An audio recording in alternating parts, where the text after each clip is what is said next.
All right, Clevelandmoto, episode number 318. Let's go. Light them up, and they're off. Welcome to Clevelandmoto podcast 318. I've got a delicious. I had a shit ton of bourbon with a little bit of Cointreau and a little bit of orange juice in it, and I got to replenish pretty friggin' soon. Kromke's pouring a fresh fathead something or other. Just disappeared. Yeah. It looks like there he goes. It looks like the McElfresh garage is fully loaded with beers and liquors. Great Lakes Brewing Company. Dortmunder. Chris has got a Stein bigger than his fucking head. Which doesn't say too much. What's Oscar drinking? What you got there? Water. Oh. I was going to do a cocktail, but I just got lazy and... You have a glass? It is definitely... So just so people who are podcast listeners... Give me a second. Know, maybe I'll just take a haul out of the bottle every once in a while. I don't know. Hey, whoa. What's going on here? Whoa. Well, again, the podcast has been hijacked yet again. Yep. Last time it was dicks in people's mouths. Now it's Auntie Liza. Hey, look at that. Hey, let me get my camera. Right. How y'all doing? We're doing good. Hey, Liza. Good. So we literally just lit the candle, Liza. I'm so glad you popped in right now. I mean, you missed our glorious opening. Oh, man. Well, some of us' openings are more glorious than others. Yeah. Well, hey, I'm just glad to be here. The thing that I love about this show is yes. And good job. I can eat on your show. Yes, you can eat all you want. That's it, right? No, that doesn't bother anybody. That's what I love about this. Yeah. Nobody gets angry about it, even a little bit. You're totally safe, man. Feel free. Get weird. Yeah. Send your complaints to Phil at clevelandmoto.com. That's exactly it. If you do have a complaint, as John McElfresh likes to say, we care more about your complaints than we do about your worshiping us. All John wants is to be beaten. John is a sub of the highest order. He wants to have somebody crack the whip on him and tell him how useless he is. Hey, Liza, as the tech dude that has to compress this later, can you drop 10%? I live for negative feedback. Oh, God. And John, too? I think it's going to be loud enough to just talk normally. Yeah, dude, please. Is this too low? No, that's good. That's good, Liza. Maybe just a tiny smidge lower. Just Hold on. Of course, Liza's coming in at like 12. I'm afraid to even talk. Because it's like a 3-second delay. Check. 1, 2, 3, check. How do I sound? Is it still too hot? Oh, you're good. I'm good. Excellent. That sounds pretty good, Liza. Hey, Phil, you want to have some fun? Yes, I have to say what I have to say like 3 seconds ahead of time. Perfect timing. When you think about saying it, it's too late. What? It's too late. Why don't we just send each other's hate mail to each other? I agree. That would be a really good idea. That's the way to really enjoy it. Right. If you could read our angry emails and we'll read your angry emails, it'd be perfect. We don't have enough time in one podcast for that.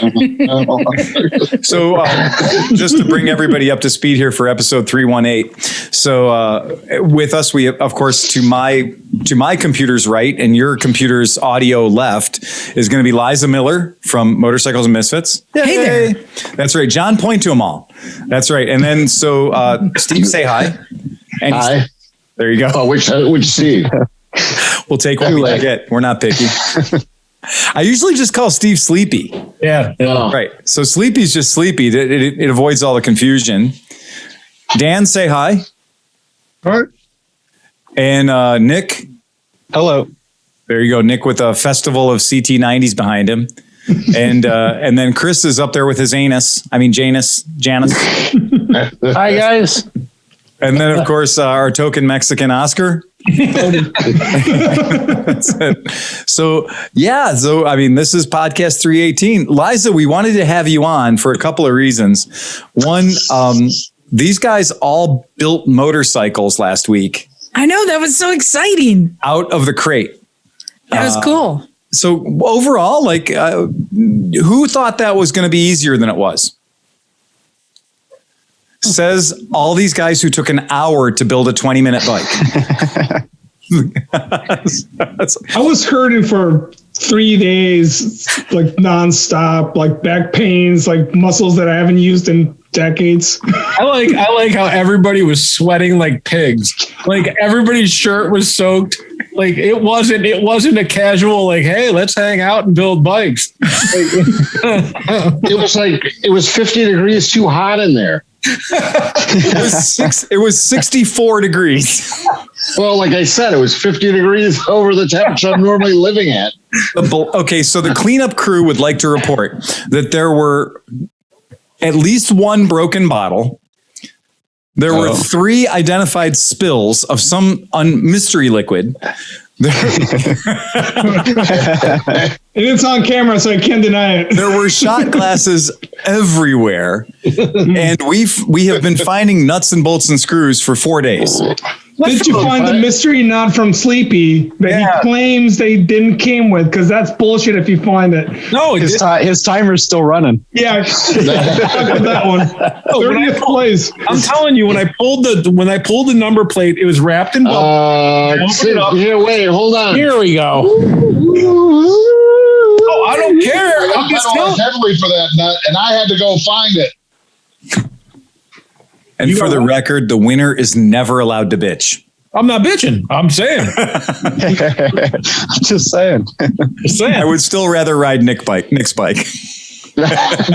want to ride. I think Kromke's bike's backwards. I was ready to just drink. So, Liza, if you do you think that would be a suitable challenge for your Misfits? Well, I mean, if we don't let Emma compete. Oh, well, again. Or should we tie one hand behind her back and blindfold her and make her take a half a bottle of gin? Then maybe she would only beat us by like an hour. I'm just saying. Steve Hoffert showed up half drunk.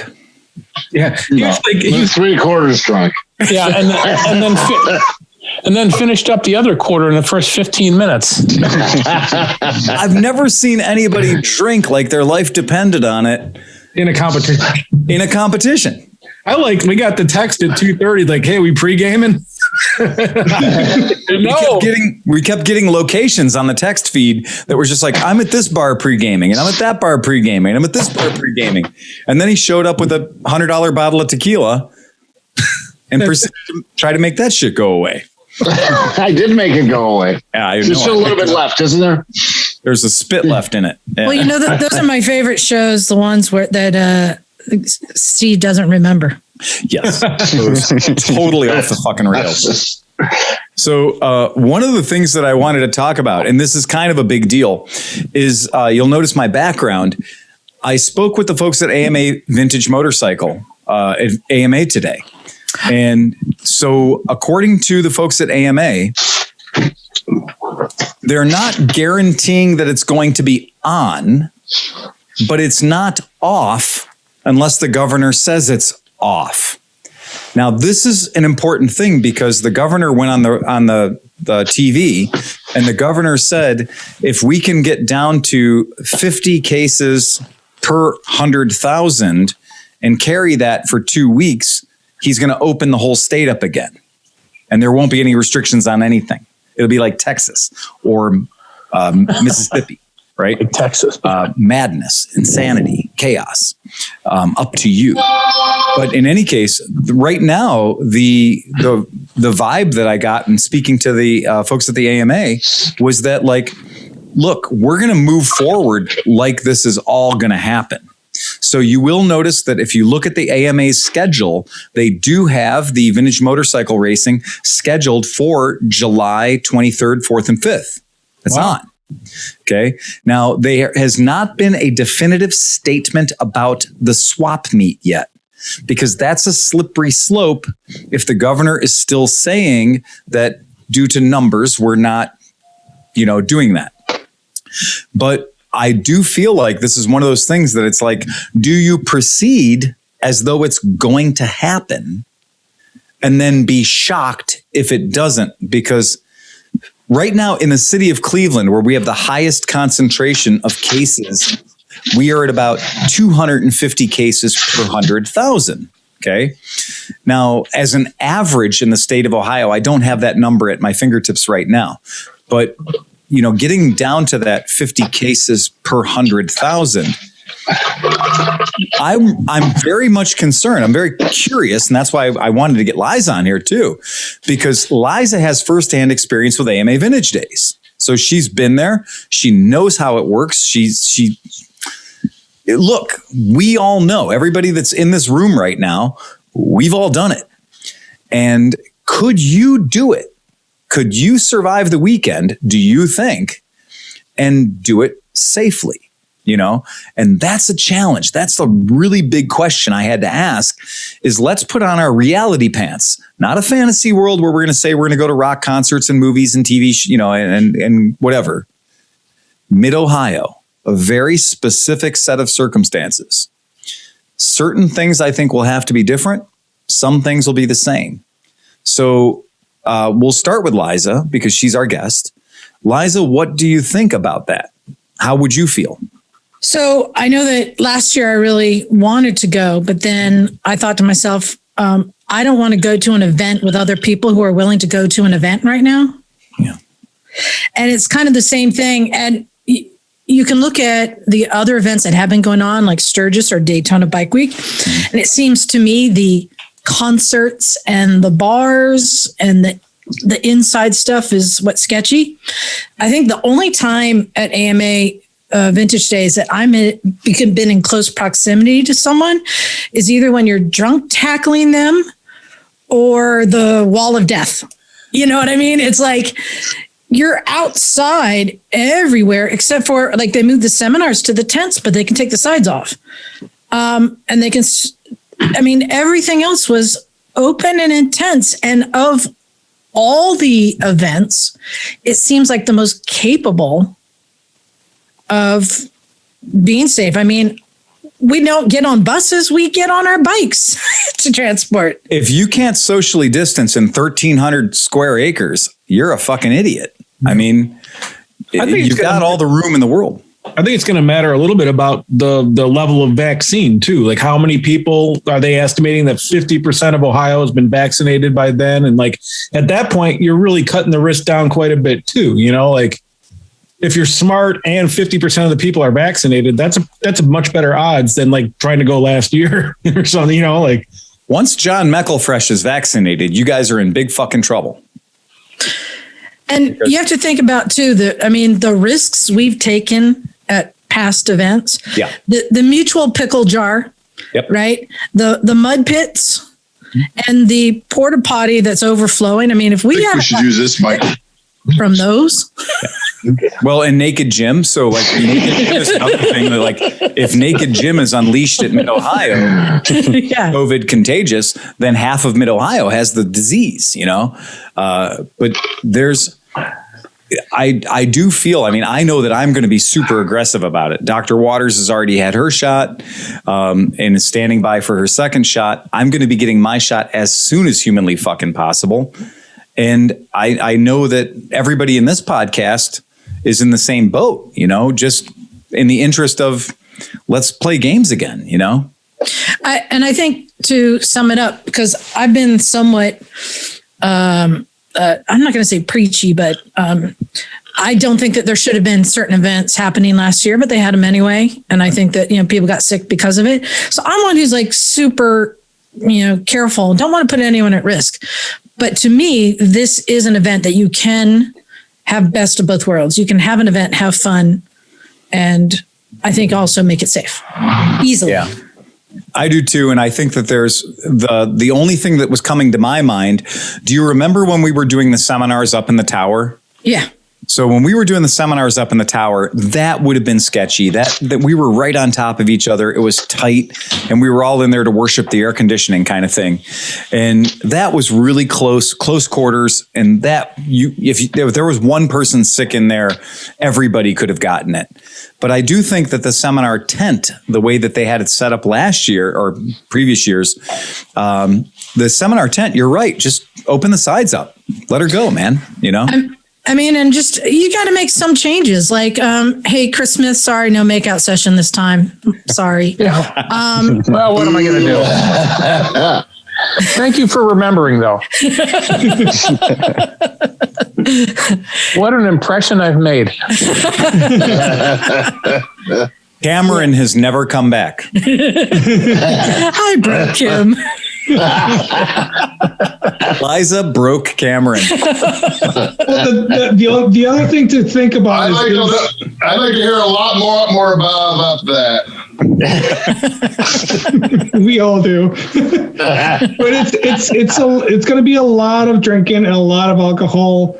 One Seeing knuckle, people for 3 or 4 two days. knuckles, or 3. So that's another thing to consider. It's. Yeah, and I know we're going to get drunk, and I know we're going to get stupid, and I know we're going to misbehave. And there's a reason that, they were saying that bars should be closed at 10 o'clock.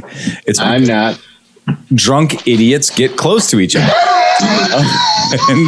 and I, and we are, everybody in this podcast is 100% guilty of that except for Nick. Nick has been a consummate gentleman at every event. I'm frightened what's going to happen. Right. The only thing that happens when I'm drinking is I drop bikes. I just heard knuckles before. Does anybody know what this is? What's that? No, don't. That's the minivan. 2 in the front and 5 in the back. The front and 5 in the back is a minivan? I like it. I'll tell you though, if I happen to fall into cold water, cold river or something while I'm there, you need to warm me up fast. I'm saying just stick Nick in the sleeping bag with me and look at his little supple skin. It looks like he's so soft. We want him to stay at the podcast, though. If I had a nickel for every time I said that. Nick, this is how quickly you get kicked to the curb by Liza. He was just chosen his favorite in the get naked in the sleeping bag with me. What are you talking about? Kicked to the curb? I'm just looking at all the options going, I want that one. After vintage days, I'm out of here. I'm just trying to pre-break him. Again, that's what happened with Cameron. Yeah. Bring another. That one's bum has burst. Bring me another young man. Now, I'll tell you, Phil, here's the big question is, we all want this event to happen. It's something that we look forward to. How do you think it will change? Obviously, I think there's going to be a certain amount of people who aren't going to come. You're right. So are those going to be some of the vendors that we look forward to, Yeah. And how do you think it's going to change the event? What should we expect? Yeah. And that's an excellent point. I think that if we, Steve Hoffert has already said that if AMA Vintage Days is canceled, he'll be hosting Oberlin Vintage Days on his property, which we've been there, right? And we know that, yes, you can ride you can ride dirt bikes around, you can ride mini bikes around. You can't burn down barns, though. You can try. Get started. We've already met all the fire department. They know how to get there for 8 miles around. Also, yeah, really. Every fire department. We've already need is 6 pit bikes and 2 barrels.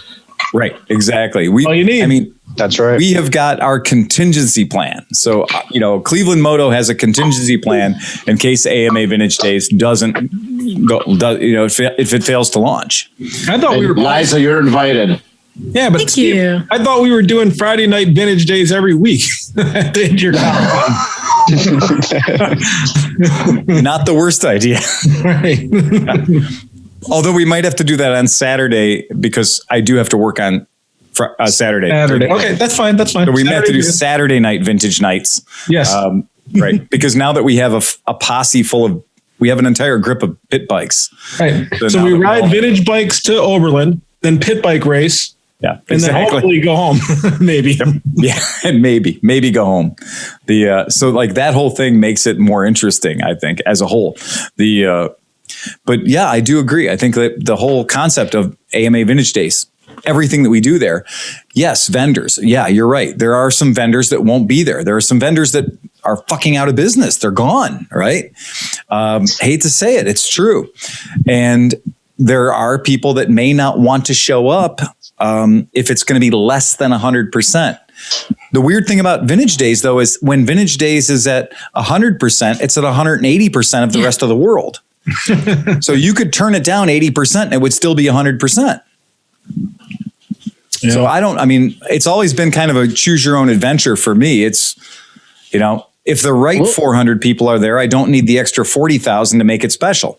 Well, I think you're right about who's going to come, because the looky-loos aren't going to show up.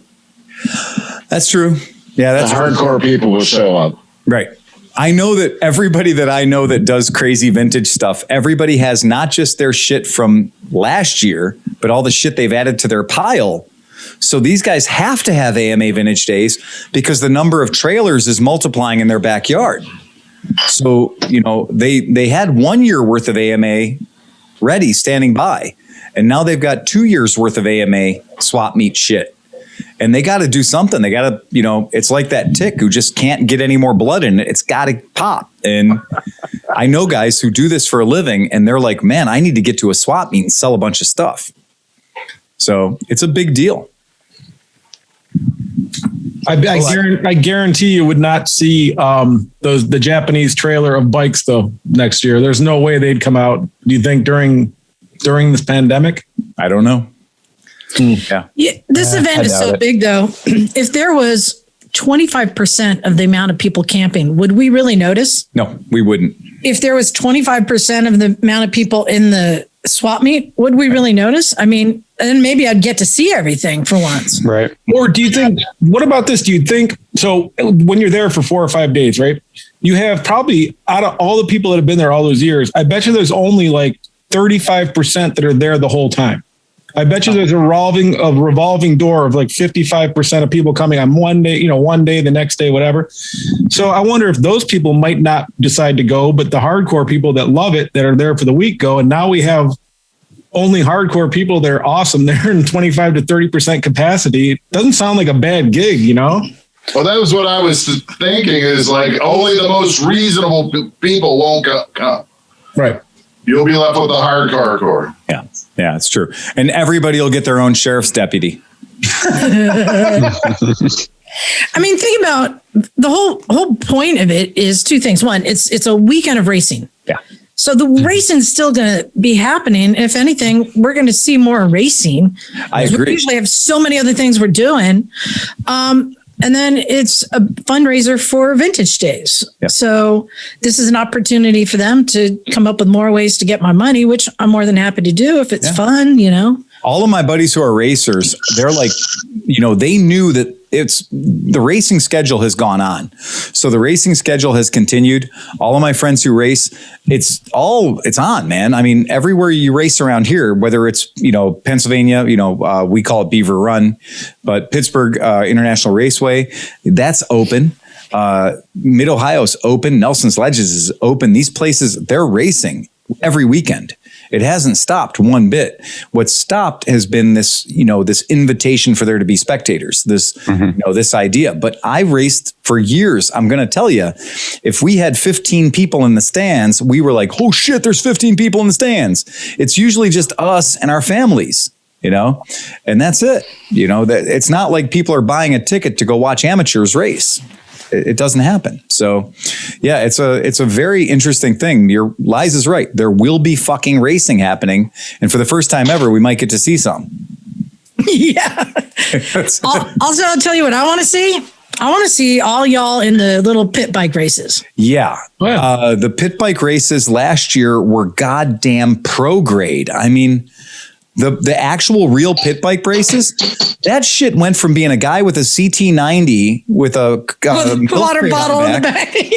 Like, when did pit bike racing turn into like entry level fucking straight up motocross? They were clearing doubles. Like they were clearing doubles, man. Not last year, but the year before, let's just call it what it is. 2019, the pit bike races was fucking intimidating. You know, the guys who were winning those pit bike races, they are people that stand next to 6 foot tall trophies for a living. Like these are guys who know how to work a bike, not just guys like me that are just like, hold my beer, I'm going to go race for 5 minutes, you know? So that's where the barrel racing is. The barrel racing is more like, hold my beer, I'm going to go race for 5 minutes. So if it is going to happen, it turns out that pit bike racing may in fact be, well, fuck, we got our own class now. It's the SSR 125 class. Exactly. Yep. Exactly my point. Yeah. That's I want y'all out there. What's up with the vintage trials? Is that something that just anybody can try it? Okay, because So I was thinking that'd be fun with the CT90 to give it a shot. So there is a group you're going to have to, you'll join their group, you'll learn more about it, and then you're going to have to get registered for it because you are going to have their version of a racing license. Because it's not just like, oh, guess we're vintage trials racing now. And if you have something you'd like to get out there and some guy shows up with a BMW R100 GS and just like, I'll fucking do it, you know? But yeah, you're right. There's no reason that you shouldn't attempt it. Now they have a trials organization that you're going to have to be a member of and literally like any other racing organization test into. So, right. And it'll probably also pay into. Yeah, for a little bit. Are you going to take the Veloster or the CT90? Because you seem to like to take your Veloster and do racing. No, I'm thinking the CT90 with its recent upgrades. Your CT90X. Yeah. your prototype experimental CT90. Those trails did not look easy, man. The last time I was there with Johnny Mac, we went to walk around the tracks, and they do have like 2 or 3 different levels. They're not fucking around. Oh, they're not fucking around. They're not easy. One of the first things you hit is the rock bow. Yeah, so that's where everybody you see, dabbing. It washes everybody out real quick. Yeah. And you know what's neat is you can really tell that it's rider skill because there'll be a dude on like a 1963 bike and a dude on a 1981 bike, and they're neck and neck, and it's the braking technology is completely different. Everything's different, but the bikes work. Like they just work. Yeah. Go ahead, Liza. So I got a question for y'all. This may lead to some opportunities, knowing that there may be certain vendors or maybe speakers that aren't going to come. Here's the opportunity to introduce something new. So I want to know from you guys what you think maybe we should see. I'll throw out an idea.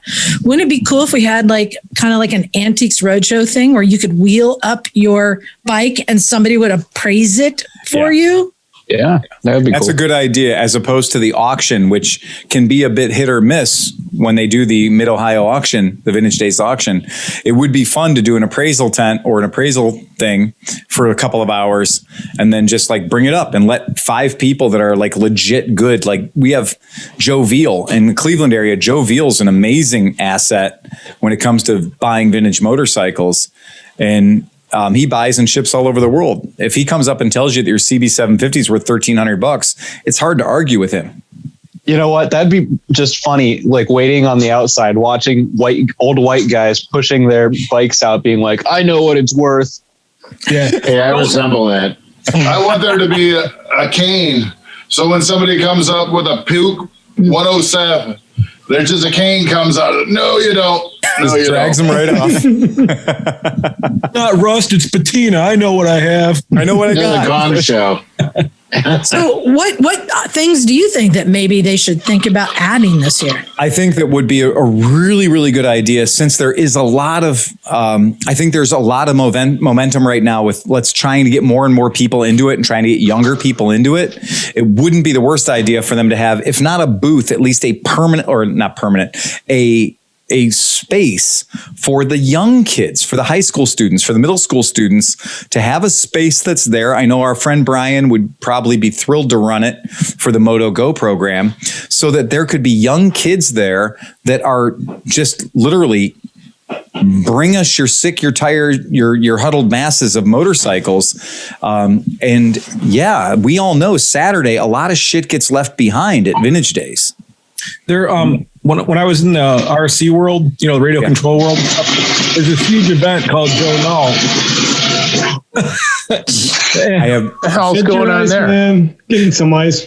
But they had a thing, just kind of like we were talking about, where they would build a giant 50% airplane, okay, over the course of the week and a half. And if they didn't finish it, they would carry it over to the next year. But all the kids got certain parts, and then they got to go and glue the parts in and then sign their name on the parts. Yeah. And then when they finished it, it got raffled off, and that money went to all the kids' like things. You know what I mean? It was really cool. Oh my God. Can you imagine 45 kids, each kid scrounging for a particular part to build a particular motorcycle, and these kids wandering around for the entire weekend trying to find, like, I need a wheel for a CB550, you know, and that kind of thing. And it would make it a very interesting element. And as you're looking around the swap meet, if you found the things like that, you might want to grab it and spend $25 or $50 to get a part that would help those kids along with their mission. Well, that would be, so you have a budget built like for the kids, right? Yeah. And so they can go out and like, all right, here's $20, go find a tire. So the swap meet knows that the kids are coming, so they can either take that $20 or they can be like, go ahead, kid, take the tire, you know, whatever. Right. Exactly. Yeah, that'd be kind of cool. Yeah. That'd be really cool. Dude, what about a kids running a bike wash? Fundraiser, man. There would be so many people wanting their bikes washed. Depends on how rainy the weekend is. Yeah, I know. Exactly. Yeah. I mean, we've had weekends where we would need 5 or 6 washes throughout the course of the weekend. Right. You know? I'm just saying that's a great opportunity. And if it rains a lot, it could be oh, go ahead. Sorry. No, I was going to say, how many pedos are going to this show? Yeah, I was thinking that the same thing. I was like, look, man, the only thing I want a child to do is bring me pizza. That's all I really give a shit about. If they could figure out some way to make pizzas or whatever and just bring pizzas around, I'd give them all the money they fucking need. Yeah. That's a dead fact of AMA Vintage Days.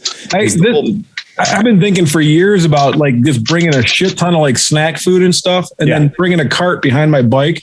And at 10 o'clock, 10:30 at night, just drive around like snacks. Bag of Pringles is $75. Like snacks. Yeah, and a gram of weed is how much? At Mid-Ohio. Dude, at 10 o'clock, you could be driving the $100 pizza truck. Yes. I'm saying. You would make bank. Yeah. I would have paid $100 for pizza. You'd have the Schneeve cart. Yeah. A sleeve cart. And then you do your 2 a.m. run and everything is 50 times more than it should be. Yes, it is. Exactly. Yeah, I totally agree.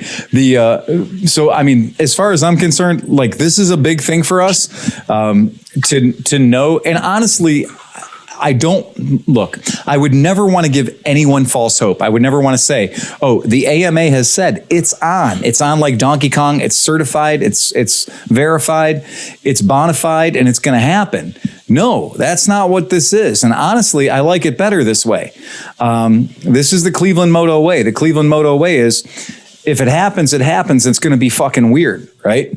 I honestly prefer that. And yeah, but we have a backup too. Yes, we do. And we're close. It takes the edge off. Yeah. And I don't expect anybody's going to want to fly out for something that might not happen.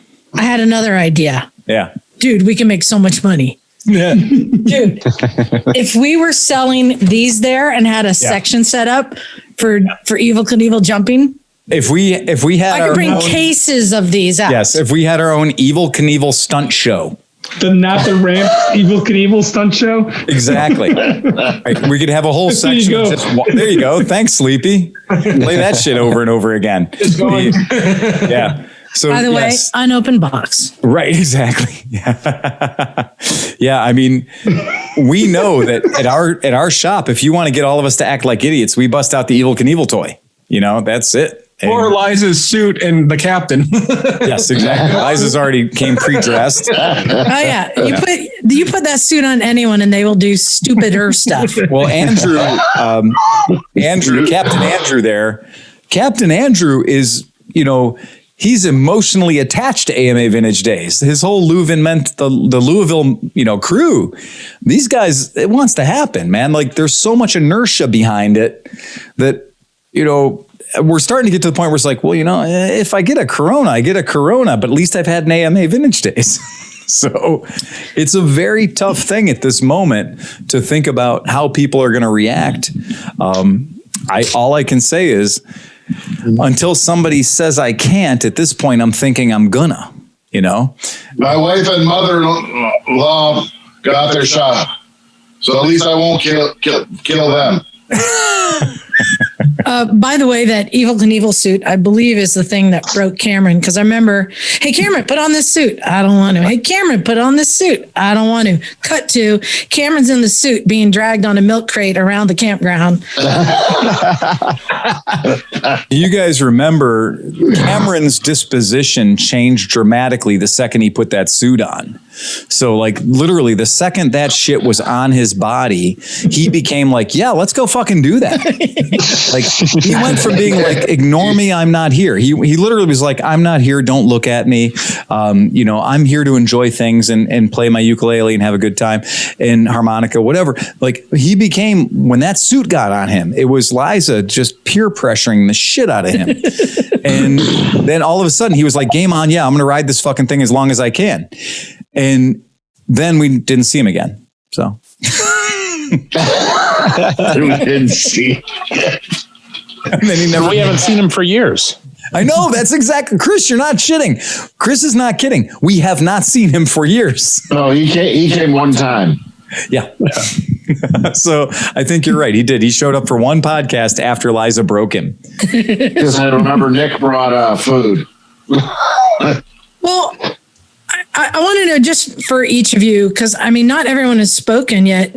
As much as everyone wants to go, are you guys all willing to go if there is an event? Are you all in? I mean, it's gonna. I'm in. I would depends on how the vaccines are going, and I mean that's July something.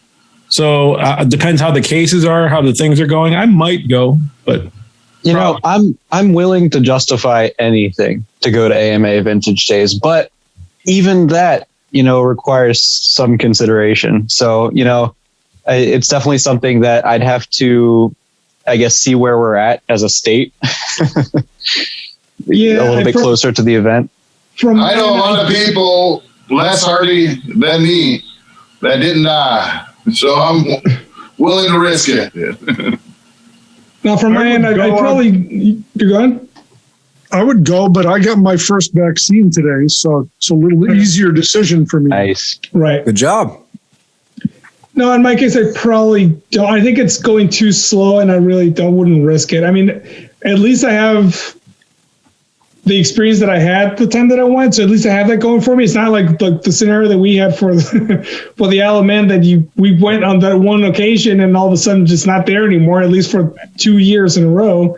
Yep. But at least I have that I can manage waiting for the next one and be not worrying about vaccines and drunken idiots just being assholes and just not caring. Because that at some point you're gonna find someone with fucking their mask like sideways or like a thong in their face and stuff. It's just like dumb shit that this is not the point to do that. If I can get a vaccine, I'll take it. Just because right. I want to be able to go to Mid Ohio. What do you think, Chris? Chris works in the healthcare industry. Yeah, I'm more reserved about that, and I kind of will agree with Oscar that I could miss it, and my backup plan is I was going to spend 4 days with Cameron. In your shed, in my Liza costume, in your shed, in your backyard. Yeah, because he's pining for someone that looks like Liza. I'll tell you that. He's carrying a torch, baby. Carrying a torch. You're like, make me laugh, Cam. Make me laugh. I forgot about that. Evil Knievel suit and a ball gag. What a stage name. Smith walks out, bring out the Cam. There you go, baby. Well, this group here is the type of people I'd want to be going to an event like this with anyway. First of all, because y'all are my friends and we have a ton of fun, but mostly because you all are slightly reserved and cautious. My concern are the people who don't want to get the vaccine, don't care, and are just going to go and have fun. And now you're kind of like playing like dodgeball with people, I'd be perfectly happy to be going and just sitting outside of my RV and not seeing anybody. Well, but don't get me wrong. I would definitely do Plan B on Grumpy Sewers guy's little area. But I mean, but like to Liza's point, it's just a circle of people that you trust that you know they're not going to be idiots. Right. That's right. And if we have to do it at my own property, it's going to be just as fun because we're all going to be there. And if you think about it, the last time that we were actually there, right? Like we had that upper camping spot and you bought the Taj Mahal or whatever we had, the camper hauler or whatever. And besides like going to a few events, we mostly hung out. Like, you know what I mean? Right. Like we, we did the swap shop, but when we did the swap shop, we were in now Hoff's van. We didn't even we had the windows up and the air conditioning on. Nice, yeah. We were already being social distanced last year or 2 years ago, whatever. And that's one thing I do want to remind people that it's not really us that we need to worry about. Right. It's the 10,000 people that honestly haven't put a mask on yet. It's the 10,000 people that are going to show up that they don't own a mask and they don't believe in it. And that's the kind of thing that I think when we were talking about some other motorcycle events that have happened where they were like having a spit on each other, the party, where it was just like I'm in denial or I'm spreading this sort of like, oh yeah, you're weak if you're wearing a mask mentality. The good news is I've always thought that AMA Vintage Days was different than that. And it is different. It's a different group of people than the people that go to an event where it's like, oh yeah, we're going to spit on each other because COVID is fake. COVID's not real. Let's have a sneezing contest. A sneezing contest. I'm going to cough on everybody. If I see a guy wearing a mask, I'm going to follow him around and cough on him. Mm-hmm. We know that shit happened at Sturgis. Like we know, I'll say it. Nobody I work for is sponsored by Sturgis. So, but we know that was happening. And that made a lot of people freak the fuck out. And I don't think there's any of that's going to happen at Mid-Ohio. And for the one or two hill jacks that shows up that wants to play that shit, the good news is there's somebody like me who's going to jack them up hard. I mean, like somebody who plays that game around me, they're going to wind up on the very, very wrong end of a 24-inch black rubber cock. That's enough to make them go like, oh, wow, maybe I'm not welcome here with that kind of mindset. Well, see, with COVID, I don't understand why everybody isn't agnostic. Yeah. So if you don't believe in it, right, but you can't say that it doesn't exist. Right. So you should take precautions. That's exactly right. I'm a militant agnostic. I 100% guarantee you can't prove to me that COVID doesn't exist. Yeah. So I think it's cool though. You guys are all, reserved and some of you go, some of you wouldn't, but really honestly, what's more dangerous? Coronavirus or an 8-year-old on a 2-stroke? or to your point, what's more dangerous, going to Mid-Ohio outdoors or going to Costco on a Saturday? That's right. You know what I mean? Costco on a Saturday is packed like a motherfucker. Yeah. There's no space to get around people. An 8-year-old on a PW50 nearly killed Sleepy. They're scary, man. I just remember going down the road and somebody on the other end of the road had set up a slalom course for children. Mm-hmm. And there is nothing scarier as you're coming down the road and there's a gang of children swerving towards you. Like you have nowhere to go. Our friend Chris Ashmore from Crash, from the Cafe Racer podcast, which now I think is called the Two Wheel Podcast. That moment when I decided that I was 9 o'clock drunk at 2 p.m. and that we needed to jump in the van and go buy bikes. At that moment, there was like, you think about it, I was driving that van and I'll be the first to admit it. I was 9 o'clock drunk at 2 p.m. and I was going out to buy a motorcycle and we're crawling around in a 4x4, a JDM 4x4 and crashed right the fuck in front of us. And like realistically, he crashed to zero 12 feet in front of a 4x4 van driven by me.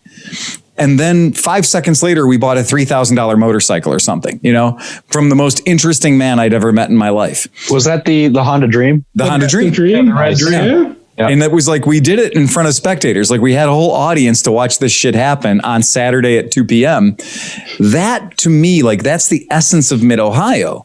It's that whole, like you're with your friends, you're out doing something cool. You find an amazingly neat, cool bike and you buy it from an incredibly interesting guy that races Hayabusas with sidecars on the Bonneville Salt Flats. By the way, that 8-year-old slalom course, that was their beer cans. Yeah. Yes. I remember. That's perfect. I remember when we were sitting at the camp and this kid, like no shirt, no helm, no anything, on a 2-stroke like 80 goes ripping through on a wheelie and almost nails like 10 people. Yeah. So I took after him to go like, hey, fuck you, don't come back. And then I went over to his tent, and his tent was just occupied by 5 Joe Dirts. Like 5 dudes that looked like Joe Dirt. There wasn't a shirt between any of them, like nothing. There was a mound of like 7,000 Busch Light cans, and I'm like, that kid, he's good. I'm not even fucking. He's fine. Yeah, that's the way it was. Well, and that's the hardest thing to explain to people, that Mid-Ohio, that nobody gets hurt. It's like we're all invincible for that weekend. We are all bulletproof, fireproof, drunk proof. It's amazing.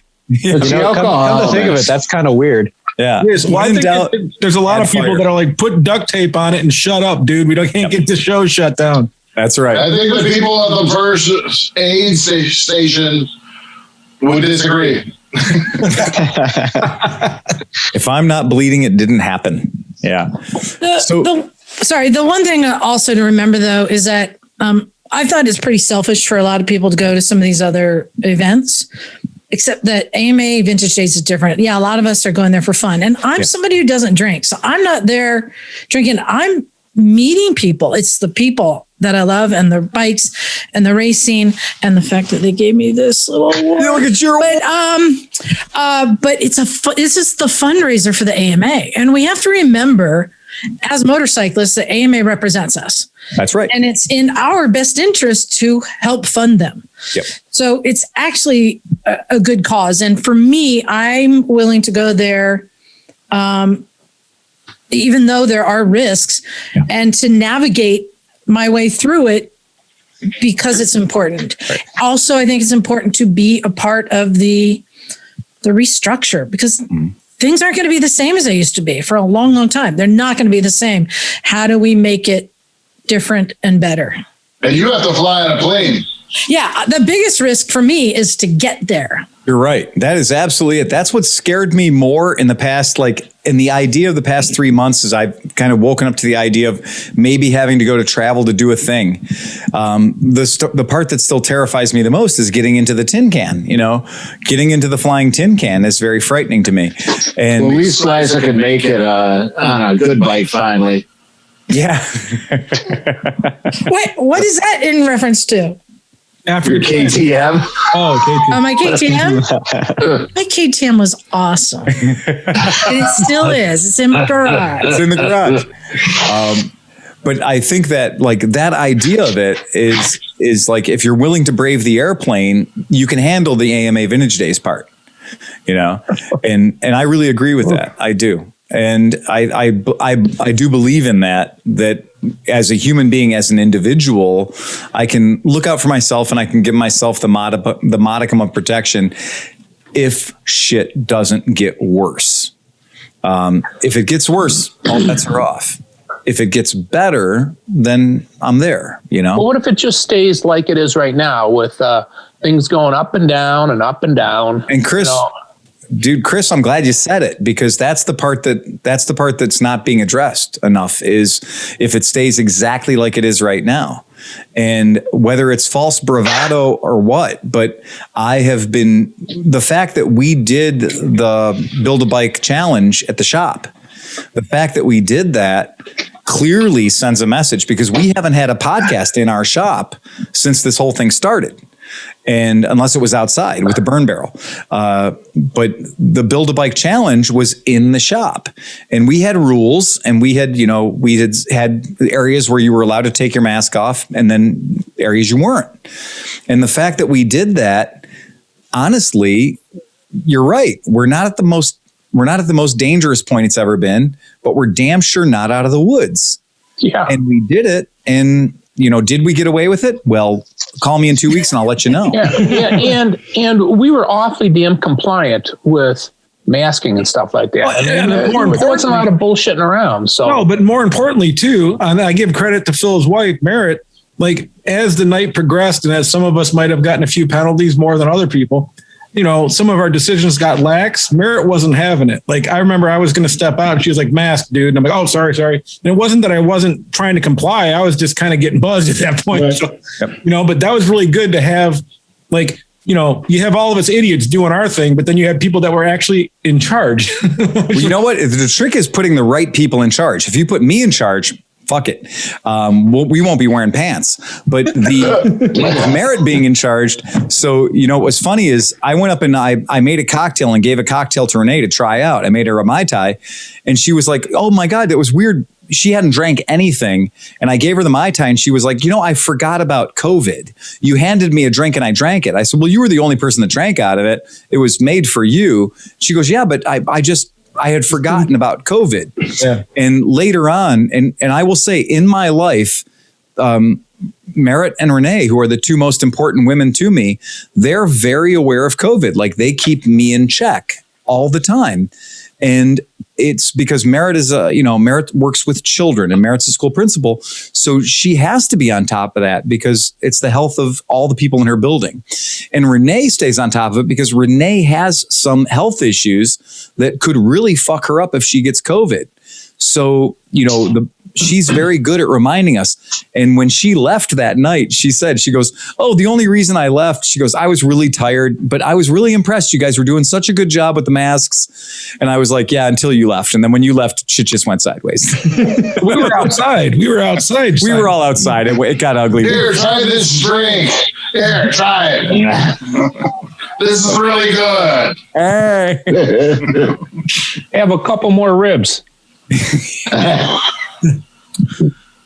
Here, take a bite of this rib. Good. I only ate half of it. Here's a few of Nick's we scraped up off the ground. Okay, so Liza, you guys have recently opened up the recycle garage. Yeah. So your recycle garage is back up and you guys are masking and you're doing your social distancing. Yep. I've seen some of the pictures and you had a shit ton of people there. So for people who haven't been to Liza's garage, it's like the sort of back corner parking lot of a little dentist's office, so to speak, and then a hastily erected tent that's been there for way too long and a little tiny shed of a garage. Yeah. And that's how the whole thing operates. And there's not really enough room back there for 26 people who aren't social distancing. And yet you guys appeared to have 20 people there, Yeah, well, we're outside. We have a rule, only no more than 3 people in the garage building at a time. Right. And still with social distancing. I have extra masks there. I have sanitizing stuff. But it's also just reminding people. But here in Santa Cruz, everyone's wearing masks. I was going to say, you have the advantage of being in California. Yeah. And in California, it is very unlikely to find a COVID denier in Santa Cruz. We had some last weekend during a protest at Trader Joe's, but yes. Yeah. Why is that? What's the backbone of Santa Cruz where people are that compliant? They're crunchy as fuck. This is where granola was invented. Yeah. Okay. So I have a plan though for Vintage Days, and I think everyone here can kind of adopt their own version of it, which is make yourself not look approachable. So my plan is to wear the Evel Knievel suit, a pool noodle helmet, and carry a bat with me. And I know Johnny Mac, if he just is drunk with some barbecue sauce on his cheek, no one's coming near him. Everyone can come up with their own thing, That's exactly the biggest, blackest cock I can find. There you go. Yes. There you go. I think if we all wore the Borat, the Borat, nobody would come by any of us. You know what was funny? I know this is the Wayback Machine, but way back in 2019, there was a fella that invaded our camp, and he started kind of he was pretty pretty right. You know, he was pretty sure of himself. And then at some point, somebody introduced him to a big rubber dick, like a suction cup rubber dick. and then this guy all of a sudden went from being like super judgy about all of our behavior. And, you know, we were just a little too liberal or a little too weird for him. But then all of a sudden he's just running around with this big rubber dick and he couldn't get enough of it. Is that the guy who like kidnapped my dildo and it came back like exactly. 2 days later on a golf cart? That's the guy I'm talking about. Yes. Yeah, that's the guy I'm talking about. It. Yeah, because he was kind of like, oh, you know, I don't know, man. I think you guys are gay, you know, and I think you're queers, and I think there's something going on over here, and I think you guys might be using the drugs. And he was kind of like, he was judging us pretty hard. And then I see the guy and he's trying to stick the suction cup to his forehead, chase his girlfriend around. And I was like, well, Liza broke him. All I know is it came back at the end of the weekend and he was smiling. He was great. And it was good. Liza, you had another convert to the Church of Liza. Yeah, it was a very strange thing. So it was a weird, like, you do meet all kinds at AMA Vintage Day. So another suggestion from the chat from how do people avoid you? Yeah. Write a Janus. The chat. Oh, you're playing on the chat, yeah. Nobody will want to talk to you. And just imagine in Mid-Ohio, your Janus will be all dirty and everything. You'll have a nasty, dirty Janus. Nobody will want to go near you. Mighty Janus. No. I get that a lot. Dude, the echo is bad again, John. It's killing me. Yeah. I mean, you're right. If you want to make people stay away from you at Mid-Ohio, I think the best way to do it would be trying to sell them something. So like if you're trying to sell raffle tickets or if you're trying to sell, you know, like the more you're trying to engage them, they will stay the fuck away from you. No, we all dress up like Jehovah's Witnesses. I was going to say the same thing. Yeah.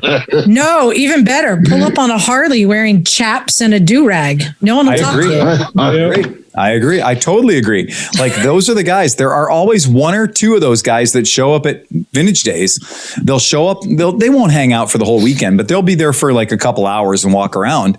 But they'll be wearing the entire cosplay set. You know, the entire I'm a Pirate weekend, and they'll show up full Jack Sparrow, and they'll walk around like one lap, and then they're done, and then they fuck off. They're invisible to us, but if you're wearing overalls and riding a Trail 70, you got a crowd around you. You're the man. You know, just ride a Harley Davidson with a price tag on the headlight that says $25,000, and nobody will say a word to you. You'll be dead to them. Or how about this? Same thing. Any bike you ride, put a pie plate on it. And then just make sure it says, I know what I got. Don't offer me anything. The other way to make people fucking hate you at Mid-Ohio is to have your pie plate on your headlight that says any number and then firm underneath it. Because if it says firm underneath it, people are like, fuck him. And they'll just fucking leave you alone. Yeah, it's the best way. I think that's the best way to get people to ignore you at Mid-Ohio is to be solid on your price. Now, are you thinking of doing the RV again? Because that's kind of risky. It's extremely risky. So we probably won't do the RV again. The RV is that's not going to happen. It'll probably have to be a little bit of every man for himself. I mean, just in my motor pool, everybody could have their own van. And that would. I'll take my RV. Yeah. You can use the shitter. Yeah. But one person at a time. Right. I mean, but I think that it's not unrealistic to think that, here in my world, I think we've got three vans that people could borrow or trucks that they could borrow, and then they would have their own little place to sleep if they needed it. But of course, then we have a whole litany of various different tents and other structures. We've got things that turn 10 by 10 pop-ups into actual real tents. Ambulances. Yeah. Right. Yeah. Yeah. We got all kinds of cool shit. You still have that Sir Admiral Byrd tent? No, we left that there. The Hillary tent. That's what it was. Yeah, the Hillary tent did. That was Dave Tolhurst, U.S. Navy veteran CB. He donated that tent to us when we had a motor scooter rally at my in-laws' house. And he donated that Hillary tent to us. And the last time we set it up, you were there. And there was no way in the world we were bringing that tent home from Mid-Ohio. It had gone off to Valhalla with the rest of the Vikings. It was done. They didn't have wood posts. It was just one of those things that tent was finished. Its time on Earth was done. And, you know, it would have been perfect if a parachute flare had landed on it. Yes, that's right. Why does he shout like that? He doesn't need to shout. He's never done that before. This is a new thing of Johnny Mac. All right, I'm going to try. That's perfect. Normal. There you go. The problem is, I'm shouting at myself because it's picking up in both microphones, and it fucks me up now. Yeah. You can mute one of those two microphones. Can you turn off one of the microphones? It's really hard to tell the difference between sober Johnny Mac and drunk Johnny Mac. Or just stereo Johnny Mac. Right now, he's a man with too many microphones. Well, it's because Hoffert and John decided to social distance together. Yeah.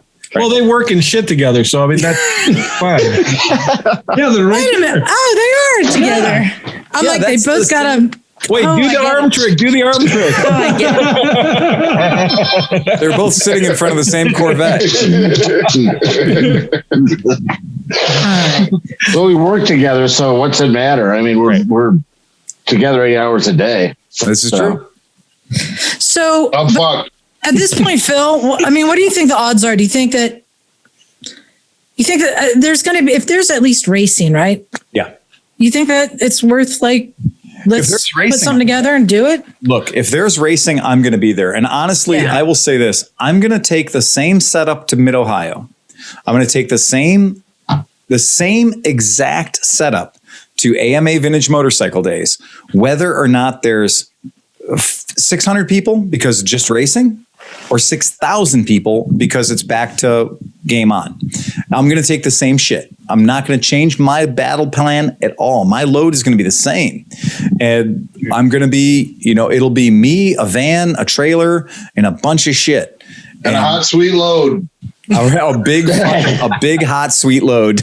That's it. Yeah. So wait, what are the dates again? I'm trying to read the thing. I think it's July 23rd, 4th, and 5th. Ooh. Yeah. It's that weekend. I think that means it's I the can 20, do that. for us. It's 22nd. It's always, just remember, it's always Cameron's birthday weekend. Ooh, it used I'm to not operating that weekend. It used to be always Dr. Waters and I's anniversary weekend. And then it changed for a little while. Then it was the weekend before, because ours is the 15th. And then it was the weekend before. And I used to just buy her a motorcycle every year at AMA Vintage Days as an anniversary present. But put me down for a tent or a van or something. Yeah, we'll put you down for something. Yeah. Put me down for something. We'll put you down for something. Because I've had many times I've had them offer me a hotel, but the hotel is just so far, from the campsite. Oh no, the best stuff happens late at night. I know. It really does. It honestly does. And you can set up a tent on top of my RV. Well, you remember the first year I just slept in the grass. That's right. I mean, that's it. I mean, the fact that all the Misfits basically, despite our 12-passenger slave ship, most of them slept under it. Most of them were dirt worshippers. Yeah. The Morlocks. Yes, exactly. That's exactly right. That's it. I'm a turd herder. Turd herder.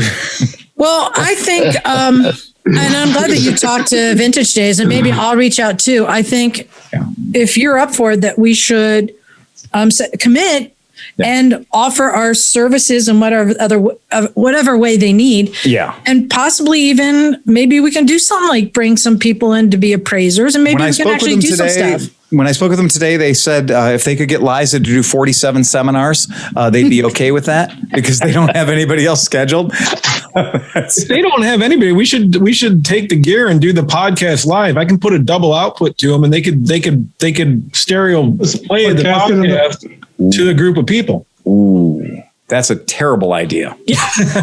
Last time we did a podcast on their property, we got like 3 flyby warnings from the what do they call that? The censorship board. I forgot about that. Yeah, It was in the bus. We did it in the bus.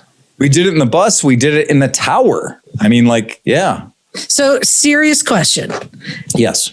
How many of these could I sell there? A lot. Yeah, all of them. That's one of those items that if you brought 100 of those, I think you would sell 100 of those. Yeah. How much do you want for them? What are they, about $45 a piece? I was going to say, yeah, maybe 50 since it's there. I would go an even. We could take 25. What are you, Frank Fritz? No, he's at Mid Ohio. That's how it works, man. Right. I'd say go an even 50. I'll buy 2 for 40. Right. So, Phil, you might get some pallets sent to your shop. Right. I was going to say that's usually how it works out. That's it. If you have connections, you should get like a Vintage Day special edition one. You know, like just like a little VD on it or something. Well, so instead of him riding a Harley Davidson, he'd be riding a CT90. Yeah. Well, these are licensed through the Knievel family, so it's the original reissue. Yeah, we've had one of the shop. These guys have all played with it. And but I'm thinking, besides selling them, actually having some set up for people to play with and kids would actually be a lot of fun. And then I might be able to work with the Vintage Days and helping setting that area. Dude, Joe Dirt's kid would steal that thing in 2 seconds. Like, free stuff. Well, you could do drag races where you could pit an actual real life motorcycle against the Evil Knievel motorcycle. Half of the proceeds go to recovering motoholics. That's you could beat a real motorcycle. It just depends on how much of your knuckles you're willing to sacrifice. That's exactly right. Isn't that a thing? Isn't 10-foot drags a thing? Like 10-foot drags is a real thing. John and I, we went and there was a very bored night one night at Mid Ohio, and I can't even recall how many beers in we were. We stumbled across the group from Dallas, Texas or somewhere, and I think I was riding a Royal Enfield actually. And we pulled up on these guys and they were in the campsite doing legit 10-foot drags. And they were doing 10-foot drags in the grass, grass gravel mix. And they were throwing it down and they had it really well organized. You'd pull up and they'd throw the flag and you'd go hell bent for leather for 10 feet. And kinetic energy is your friend. Yes, it was amazing how challenging it was. Like you're like, oh, that's bullshit, whatever. No, it's really fucking hard to do. Like you got to be on the ball. You got to have your shit together to do a 10-foot drag. Yeah. How'd the Enfield do? Pretty good. I mean, I got a flywheel. I got, 24-pound flywheel on that Enfield. So, the idea was you didn't have to rev it to 7,000. You could rev it to 4,500 and it was just the flywheel's your friend as long as you didn't break the back tire loose. So it's fine. I have a question. Will Not a Ramp be there? Of course. Jesus Christ. We may have Not a Ramp, son of Not a Ramp. The whole Not a Ramp family. Yeah. It may look like a fucking sine effect, a sine wave. You might come off of one ramp and hit another ramp into another ramp. Yeah. It might not go a double. Yeah. Yeah. Not a ramp. It might be not a fire. It might be, not a fire. Not a limbo pole. Will not explode. Yeah, not a super soaker. That's it. So we need to find out if the guys in the corner are going to be there. They will. So I've kind of been having some chats today. Okay, good. Yeah. And the game is right now, the way the game is those guys are, they kind of feel like I do. And we're all kind of sitting here going, well, look, right now it feels like it can only get better. So if it only gets better, that means we're going to be there.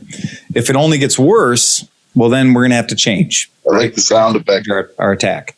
But if it does only get better, then, I think I've made it this far. I've already had the COVID. I've experienced it. It was delightful. That was a year ago. And I have no false misgivings about my immortality. I think that I could get it as much as anybody could. Well, the latest study out says that your antibodies will last for a very, very long time. Yeah. So I mean, you should be good. I'm going to get the vaccine as soon as I can. Yep. That still doesn't protect me from the MRSA in the porta potty. So I don't know about that. Maybe just take a load of. That's true. The porta potties are penicillin. way more dangerous. Yeah, the porta potty 21 is way more dangerous than the COVID-19. There's All I have to say is there's woods all around. right, and you know what? I'm taking as much D as I can put in my mouth. It's ridiculous all the D I'm getting. And so I've become a huge fan of the D. Like you'll see me all 3-4 times a day. I'm just putting D in my mouth. That's all I can do. So I'm convinced that's what's going to keep me healthy is all this D I'm getting. If you need any D, we'd be more than happy to give you some. Hey man, I went to Mark's the other day and got a whole bunch of D. Whoa. Are you still having the teeth removed to make it all easier? Or That's no? exactly right. Yeah. Just don't put the D in your Janus. I had another idea, but this is maybe more of a request. Yeah. Could you have an Unkie Phil set and film some interviews there? Well, of course. I mean, there's no. I mean, that's going to happen. Yeah. It's going to happen no Right? matter what. Honestly, anytime Steve shows up, there's going to be a camera with a helicopter attached to it. That's just goes without saying. Like he's not going to show up and we're not going to get chased down by some sort of flying camera. And interviews and whatever else. Right. Exactly. You know, it would be a lot of fun to set up some chairs and a desk over at the barrel racing and be commentators on a mic and film that. That would be Ocho. hilarious. Right. That would be hilarious to do play-by-play. Yes. Commentary of the barrel races, but do it unsolicited. Yes. But the That's what I'm desk, saying. the desk has to move. It has to be on wheels. So like either being towed on a trailer behind a bike. What did It's John got to say be about powered. Yes. portable picnic table? Yeah, powered. Yes. Yeah. I've wanted to build the motorized picnic table. It's going to happen this year. We have the technology. Then we I'm have the telling you. equipment. There's opportunities. And we have this the PA year. system. Like we have all the high-powered amplification we would need in our Dude. batteries. I have a full 295 out of a cop car. Yeah, but do you have a burgundy jacket? You need a burgundy blazer to do that, right? I have a burgundy jacket. Oh, you're in, I have a burgundy dude. blazer. Yeah, I have a burgundy blazer. And we could give play-by-play, and then we could name the people who are competitors names that they didn't agree upon. Yeah, like that show, the Japanese show that they had the Most Extreme commentators Challenge. on. Yes. That was awesome. I love that show. I would like to be buttoning a bear skin rug up. Yes. This is exactly what dude, we can make this whatever we want it to be. The guy who stormed the Capitol wearing the buffalo head, Oh, yeah. right? So John brought a bearskin rug to the build-off the other night, and he was wearing it in similar fashion. And I was like, that's what he's doing at Vintage Days. And John's big enough. He's tall enough that if he had a horn hat on and walked around in the bear thing, nobody's coming near you or talking to you at all. Nope. Well, there you Dude. go. That's his thing. Why don't you add a build-off event to this? You know why? Because what happened was, That's work. yeah. So what happened at this last build-off, Liza, I got to say, I had planned for damn near everything. And most of it came together pretty well. We had some crosstalk on the microphones. Sure, that was a problem. But everything else came together well, except for the one thing I hadn't planned on. Chris Smith had brought 30 pounds of delicious food. Like Was it charcuterie? charcuterie. Oh, there was ribs that were to die for. He had brought Cane's. You've had Cane's chicken. He brought it. It was amazing. And we had everything. We had booze. You could have heard a fucking pin drop. These guys' assholes were so tight. They were so nervous. Like there was no shit talking. There was no rowdy Roddy Piper. Well, wait. I was shit talking the whole time. You were I was hammered. shit faced the whole time. Incoherent. 100% incoherent. Totally incoherent. At one point, I looked over and Steve was just staring at a part. And he took it off the bike, but he didn't know what the hell it was. He was just looking at it. That was that stupid fucking tail section. Here's my pitch, Phil. Beforehand, you offer these unbuilt bikes up for sale. Yeah. People enter into the contest by buying the bike. By buying into them. Yeah. And then they show up and they build their bike that they get to ride for the weekend. I agree. And you can have a trophy for the winner or something. Yeah, we'll do. And you can test ride a build one. We'll have plenty. I'm just saying, we can be the entertainment. Yeah, I can definitely purchase a few more and bring them. The whole concept of it is hilarious, but you're right. I could pre-buy 10 of them, like the 110s. Honestly, the 110s, and bring them out and say, okay, well, there's a competition. You have to put in $585. So you put up $585. You get the bike. You keep the bike no matter what. But if you win, you get a trophy or glory or whatever. Or half the proceeds. Right, exactly, right. Phil, take my money. Yeah, just side take my bets. money. That's all we got to do is side bets. Yep. I'm just saying that that is something that I think people would have fun doing. I think they would have fun doing it. Absolutely. And you could just sell bikes and they'll build them. Right. Well, and the idea would be, I mean, honestly, at that point, it's not about having the profit margin. It's not about selling the bikes. It's really more about just the spectacle of it, because watching it happen was the best 2 hours of my life. But I wish I could have had Phil a pile of money and had him build my bike for the build off. I would have won. I wish I could remember it. So lately, we've had a lot of people commenting. People were commenting. They're like, okay, fuck it. Now Sparky and Phil need to go head to head and build bikes. And they need to build bikes against each other. And so Sparky came in and I told him about that. And he was like, whenever you're ready, man. And I was like, fucking hell, stone cold confidence, man. I was like, let's go, bitch. But he didn't hesitate for a second. He was like, yeah, whenever you're ready. But I think instead of those bikes, you got to give us what you would have spent on those. And let us go out and just find 2 Craigslist bikes, disassemble them, and just dump them on you guys. Frame up restoration, completely Absolutely nut horrible bolt idea. everything. Again, one night. Can I enter Emma in that competition? Yes. The funniest thing ever was that when we put this whole kooky idea together, I was like, yeah, it takes me between 20 and 25 minutes to build one of these, depending on how I take the crate apart, like how careful I'm being. And when I told Sparky about it, he was like, between 20 and 25 minutes. Sure. And I was like, okay. And so when we kind of were pre-gaming this and we were talking about like, how long will it actually take? I was like, well, we have to be careful because I don't want the podcast to run over 2 hours. I just don't want the podcast to last that long. So all these guys came up with wonderful ways to fuck each other. Like they all came up with wonderful, sneaky, shitty ways to really be assholes to each other. And I had to say no. I mean, I had to make rules that made it super fair and super tight. We still took over 2 hours. I took over 2 hours. No shenanigans. We had a clock that went to 100 minutes. And there's still one bike that's not built. And I mean, okay, our fastest builders were just a blonde one under an hour. Like just a blonde one under an hour. Those were our fastest builders, but it did carry on. And had we done things in there to make it more difficult, it would not have been that way. We would still be building them. Let me say this. Yeah. I think Nick will agree with me because I bet you, Nick, you probably wasted 20 minutes on this and I definitely wasted 15 minutes.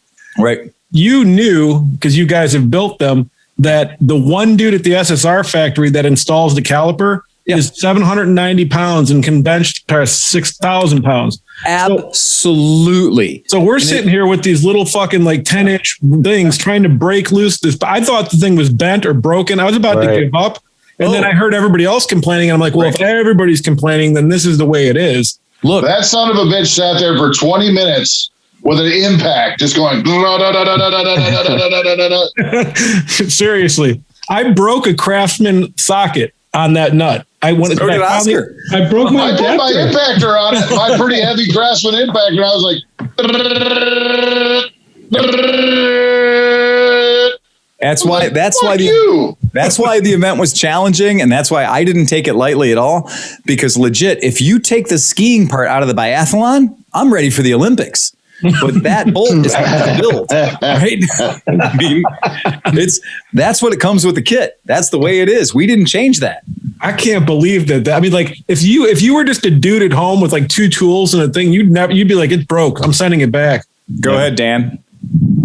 I rewatched it, and I think it cost me a little over 7 minutes putting the handlebars on backwards. My handlebars were so jacked up because I had to lean them all the way forward so I could get to the 6 millimeter hex. Yeah, like fuck it, they could just be fucking ponchos. Should have just cut the padding off that bar. There's a technique. That's all I'm gonna say. There's a way to do it. Once you do 10 of them, you know exactly the right way to do it. So well, then the stupid plastics. That whole assembly is just that plastic that killed me. Yeah, the heat shield. I almost brought a torch with me to torch off some of the shit. I was like, I'm gonna bring a torch so I can heat this shit up and peel it right off. And they didn't need it for the masking on the bodywork. Wait, let me get out my violin for you. I left mine on through the ride, and then after the ride, it finish came your right bike, off. you fucker. Your bike is still not safe at any speed. I wrote it. And you couldn't even start fine. it. You I couldn't wrote even start it. it. It's fine. You couldn't even start it. And this is why I didn't allow cheating. He didn't need Well, it. you allowed it after the contest when I was kicking it and everybody was laughing at me. You owe me $100. All my money.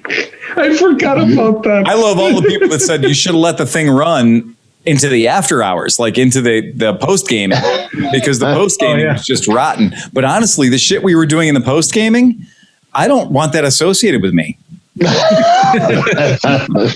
Ricketts wanted to see it all. Yeah, Amy was convinced. She was like, "That's bullshit. If there's shenanigans, I want to be there for it." She missed the best part. Well, Amy's a team player. She believes in, like, she's there for everything. If she falls asleep for 10 seconds, she'll be angry that she missed something. Yeah. Cinch, can you cue the Bit Bike Tug of War? I can find it somewhere. Yeah, I'll get there. Oh no! More important. So Nick hurt himself. Almost hurt himself. I put myself into Phil's truck and missed the motorcycle hitting it, but my hip definitely didn't miss it. Oh no, you definitely. So my whole truck moved. So then, now this is the real body count. Within 10 minutes, Hoffert was bleeding from the leg. Within 10 minutes, his blood had been thinned out with alcohol to the point where if you looked at him wrong, he'd bleed. But he was bleeding from the leg, and he was bleeding from the leg rather profusely. So we had to give first aid for that. Then we looked over, and McElfresh was red, cherry red. Everything on him was red. I thought that he'd been sunburned accidentally or done some welding, but he was just solid red. Normally that's a beer tan. Bad shape. Right? And then, like, everybody was somehow like gasping for air, and they were sweating, and it was really weird. And I was like, we've been doing this for 25 minutes. Like, this is not an endurance sport. Well, about 25 minutes in is when I realized I was in my area and I was still wearing my mask. And I was like, well, this is, I don't know why I can't breathe. Like, I started bitching to Nick. I'm like, what the fuck is with this caliper bolt? What is with this fucking sticky shit on the heat shield? Did you get this off? Now, keep in mind, we sold about 10 of these to people who said, no, it's okay, I'll build it myself. Wow. And my favorite part, about 8 come back fucked up. Fuck. Yeah. There we go. My favorite part was after we got the bikes built, after Steve Cinch won. Yeah. And we were out in the parking lot, and he went full hoon. I mean, it was like 0 to Starboys and 20 drinks. And he was doing donuts and burnouts and drifting and stories and stoppies, and then like cut inches from death at 20 different points. That was because I've always known that Steve was a stunt bike rider for a long time, but I've never seen him pop so much as a wheelie until that night, and then it all made sense. Look at the stoppy on that thing. Dude, I don't know I want to see a lot more of that. I don't know how, but here's the thing. I've never accomplished this before. I went to do the one stoppy and the front wheel skidded for like 10 feet with the back tire in the air and I didn't crash. Right. I don't know how that happened. It was awesome. I mean, that's what I want on video. We were down to 4 parking spaces. The fact that we were down to 4 parking spaces and people were doing wheelies and stoppies in 4 parking spaces was shocking. Let's leave the tailgate down on the truck so it cuts somebody in half. See, by my count, though, I won because I'm the only one that rode a bike there, so I should get 60 minutes off. Well, let's take a look. You should get something for that. Let's take a look at John and Nick performancing here. Oh yeah. Does it get any wider than that? Audio. Can you hear it or no? No. There it goes. Maybe close that entire. There we go. Oh, Yeah. Wait, let's see that go. Hold on. there you go. And anytime you play it, the audio stops.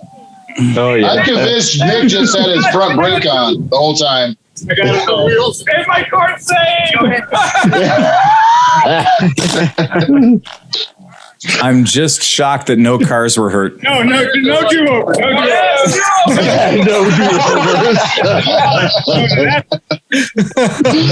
I love the fact that he insisted on having a do-over. Yeah, I can do better. I just ate shit. I think I can do that better. I think, Nick, you should be proud that you didn't lose to a 100-pound dude bouncing up and down on the back tire trying to fucking make you move. But like I said, I'm pretty sure, were you covering your front brake and just holding the front brake? I You don't went remember. one-handed at one point. It was awesome. Yeah, that was my clutch hand. Unfortunately, that was off the handlebar. But no, I don't remember if I was holding the front brake. We'll have a training session. Well, I counseled him afterwards, and I said, you want to cover that clutch, and he said, yeah. That happened on my scooter when the clutch seized up. When the motor seized up, I wish I'd have been covering the clutch. Always have 2 fingers. Did you guys notice the cop that drove around twice and then gave us the lights once and like kind of pointed at us? He was like, hey. And then he fucking left the way he should. So I did want to say that a couple of things that we did momentarily want to talk about is you guys do know that there has been some advancement in the world of technology, that the motorcycle gods have decided that swappable batteries are a decent idea, and that all of the team players, all the big guys, have all said, yeah, that's not a bad idea. If we all have the same shaped video cassettes for our video cassette players, wouldn't be the worst thing in the world. And that's a big fucking deal. I don't know if you guys know this, but there's a company in Taiwan called Gogoro. You can look them up later. And Gogoro has this system, and Kimco had the system too, where they would literally have it like propane exchange tanks. So you could like pull up on your motorcycle, pull a dead battery, like a big like 6-pack size battery out of your bike, chuck it into a device, into a charging station, pull a fresh tasty one out and jam it into your bike, and off you fuck. And you could you jam it into your Janus? You could jelly it into your receptacle. And the Kimco had a system for this, and a company called Gogoro also had a system for this.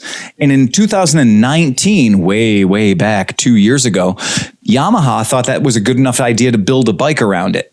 So Yamaha built an actual scooter using the Gogoro system, their patented system. And that was like kicking the door down a major manufacturer saying that this is the way the future is going to work. You're going to drive for 50 or 60 or 70 miles. You're then going to need more electricity. And rather than standing there with a cord in your cord in your hole for an hour and a half, you're going to just take the battery out and grab a fresh one. And away you go again. And this way you didn't have to have downtime when you were riding your bike. Right. So didn't we talk about this 5 years ago? Yes, we did. We talked about this with Kimco. So Kimco had this program about 5 years ago. They had come up with a whole dispenser, and they had a thing that would sit on the corner, and it would have like 8 or 10 batteries in it. And you could pull your Kimco scooter up, take the battery out of your Kimco, put it into the dock, and take one out and put it in. Yes, we did talk about this 5 years ago. And that's how long it takes to get that. Imagine the first guy that opened a gas station, Go ahead. No, my big concern is, okay, so, I mean, this is way back. I bought acetylene and oxygen tanks to do acetylene welding.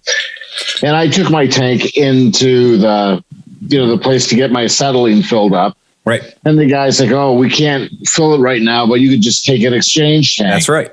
Well, good. He gave me an exchange tank. I mean, I kept my tanks pristine. Right. I mean, they were brand new, whatever. He gave me this tank that they looked like they kicked down the road for 1,000 miles. It came off the Titanic. Yeah, but I'm saying, what? So you really want to take care of your bike, and you charge it correctly. You leave it like when you're letting it rest. It's at 64%, and you do all your stuff. Right. And you exchange your pristine battery with some asshole's battery that let it run down to nothing. But here's the good news, Steve.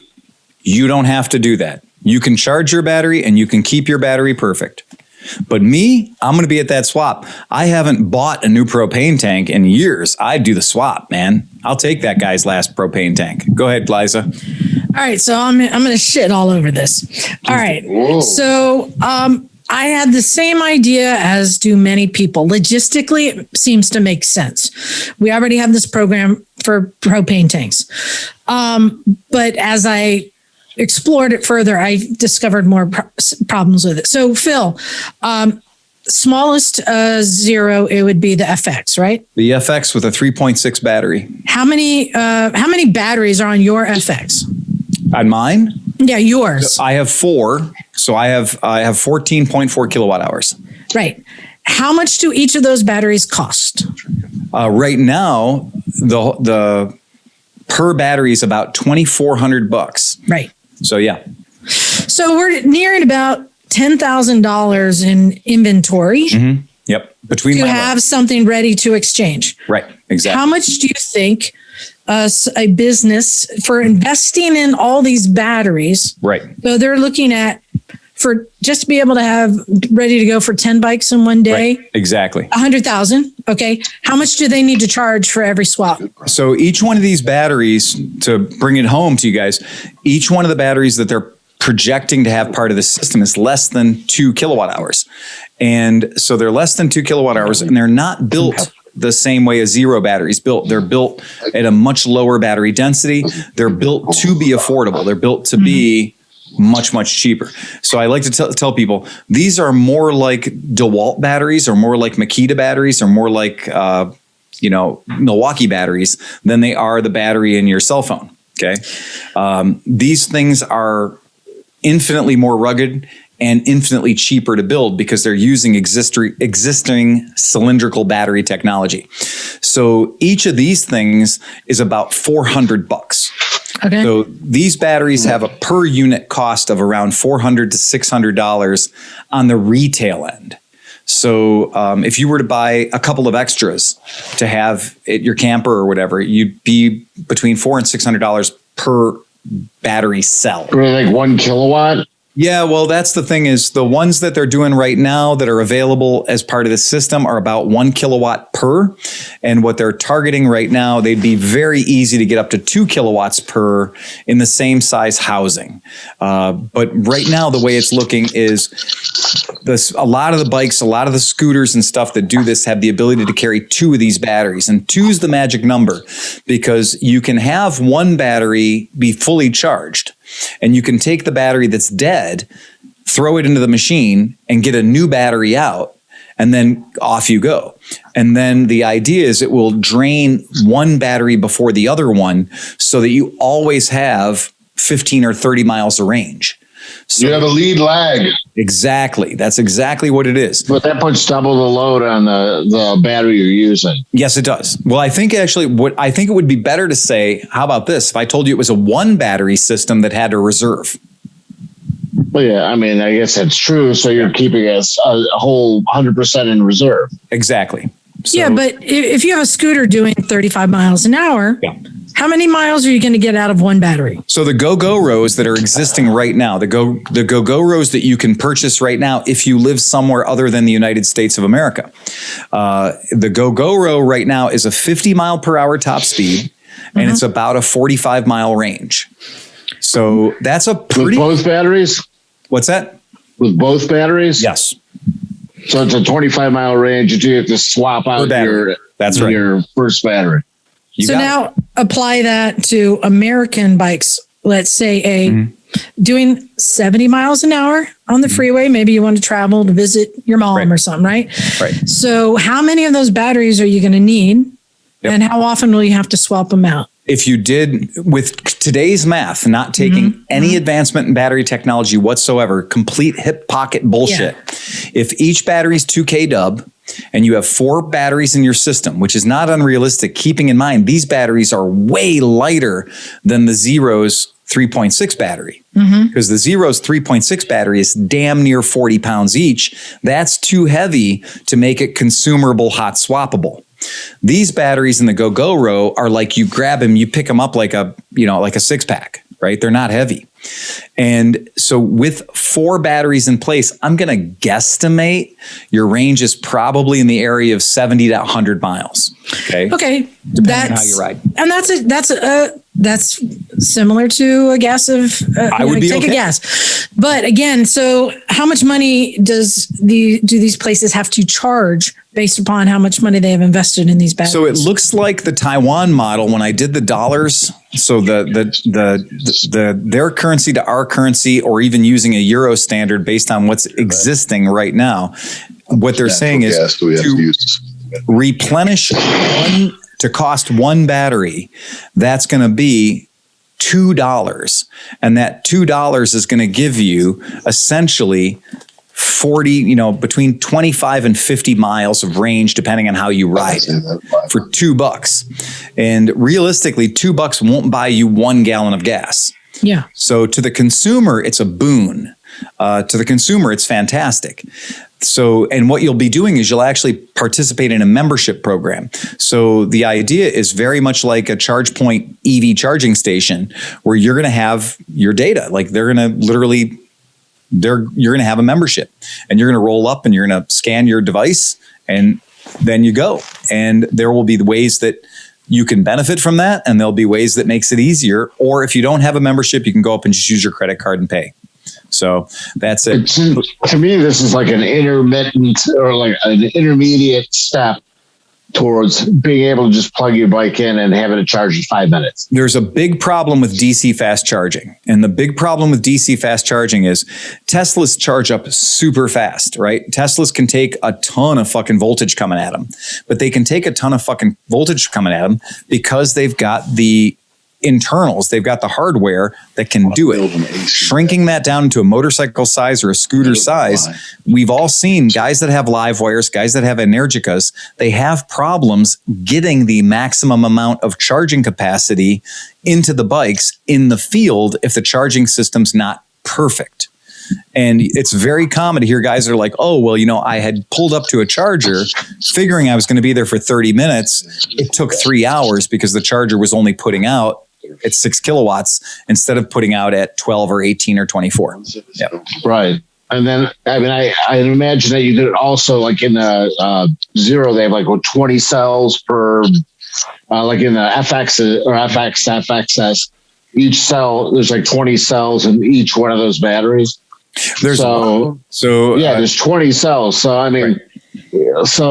technology could be, they could increase the number of cells so that each cell gets charged at the same time. So if you had 40 cells instead of 20 cells, right, you could charge at twice the rate. Well, and how about let's not ignore the fact that for the first time ever, Honda, Yamaha, Suzuki, KTM, Piaggio have all agreed. They've all agreed that we're going to use the same anatomy. We're all going to use the same anatomy of a thing so that anybody who wants to make that thing better There's no difference. Gasoline went from being cars that get 8 miles to the gallon to cars that get 60 miles per gallon on the same 87 octane chemical structure. So that's wonderful. So that, yeah, the battery technology can go up and go down, and the casing is the same. Right. We've all agreed on the same operating system. Yeah, go ahead, Liza. So, Phil, assuming that you want to sign up to be a retailer, to be a swapping station at your shop, Yeah. how much do you think you are going to be expected to invest in these batteries I to have have? absolutely no idea. I really don't have any idea. And That to me is the question. I mean, obviously, you can't leave it up to gas stations and motorcycle shops to invest in all these batteries, which, by the way, who's It on the needs to be line? all upside. Yeah, the thing about what do vending machines do? When you own a shop, vending machine guys come out to you and say, "Hey, we'll give you $25 a week to put these here," and you're like, "All right, whatever." So yeah, so who's going to pay for the whole infrastructure, the initial investment? right now, it's like right now in the world that we live in right now today, people who own electric vehicles, right now, it's what, charge point, right? So those types of things. And then there are privateers like BMW shops and Nissan shops and stuff like that who have paid to have their own EV chargers outside on the wall to draw people to them like a bug light. When you need juice, you need juice. So, if I had a restaurant that sold something, that took 45 minutes to consume, I might want to have a charging station out there because it would pull in the Tesla owner, right? Hey, Liza, I have heard through Wall Street Journal that there are a number of the companies, the filling station companies, that are looking into putting in the batteries and the recharge and the swap stations. So the Shells and the Mobiles and the BPs of the world are seeing what's on the horizon, and they know that their consumption or their ability to sell, fuel is going to drop off, and they're in the business of selling, movable transportation. So I think that's going to come along, and there will be stations like a Circle K or a BP. I don't think that's right. I think Phil had it right. You need where the batteries will be exchanged or sold, will be places where people have to linger, like Target, Walmart, Costco. So you're going to Costco, you want to swap out your batteries or charge your battery. You can sit there and charge it while you're shopping or whatever. A good friend of mine. Yes, the swap outs will be at the gas station. Yep. But the recharge will be at places where you linger. And that's what I was trying to say. So I may have misspoken, but no, I think you're right, Chris. A good friend of mine is owned a gas station for many years. If I threw it up in the air, we'd call it sunshine. One of my friends has owned a gas station for many years, and what he'll tell you is in the past 20 years that he's owned the gas station, it ain't the gas, right? Right. It ain't you don't live on the gas. You live on the cigarettes, you live on the Slurpee machine, you live on the lottery tickets, you live on all the other stuff in the gas station. So you're absolutely right. Getting people to get in there to swap their batteries out.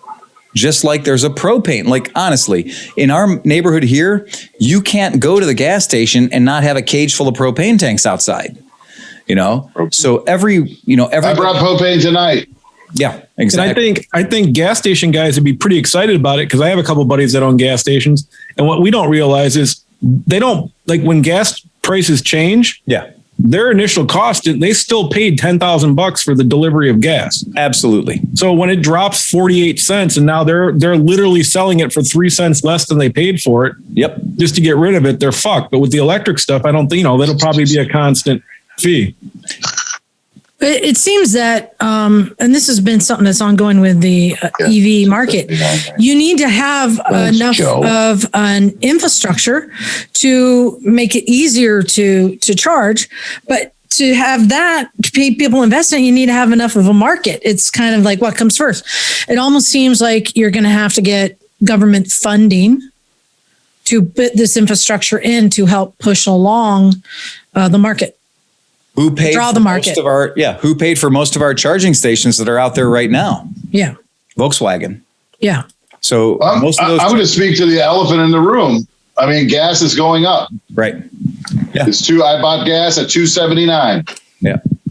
And it's- by this summer, it's going to be $3 or more. Gas is supposed to be going up. Our friends in Europe have been paying $7 a gallon for the past 6 years. Yeah. I'm just stating the obvious. It's just It's going to go up. It's not Johnny, gonna go- I got one number for you. yeah. 2035. Yeah, that's true. Yeah. that's what we'll be paying for gas. No, that's the goal that's already been set, especially here in California. Right. By 2035, you will not be able to buy a gas vehicle. Make So gas by the go up. communists.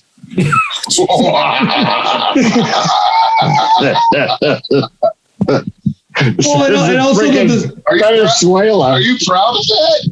I want a coal-powered Here? vehicle so I could spew black shit everywhere. Look, in California, they haven't been able to buy real carb cleaner and real brake parts cleaner for the past 20 fucking years. Right? Send me some PB Blaster, damn it. California's La La Land. No, it's not, because if you're in Chicago, if you're anywhere near Chicago, you can't buy spray paint either. Okay. Yeah, well, that's Chirac. But the point being that people will find a way to survive. Yeah. Like, you know, On federal subsidies. They're just Right, tough yeah. jenkum. trust me, there will still be somebody selling boat gas. Do you know why? Because millionaires and billionaires still have boats. And as I'm long going to as, start cooking up gas in my garage, man. Build a refinery as long out as of the millionaires, property. We're going to have a refinery there. And then It's way easier to make diesel. I was going to say, Yeah, it is. Yeah, the hemp seed. and Discovery Channel will have a show about it. This is how we make the gasoline. it'll be all the bullshit shows about moonshiners, but it'll be people making fucking 87 octane. No, it's Hey, we're 92 octane. living here. It's not that we're not that far off. 2035, no more new gas vehicles being sold is completely understandable considering how many Energicas and Zeros and Teslas and all the Chevys, like we see them everywhere.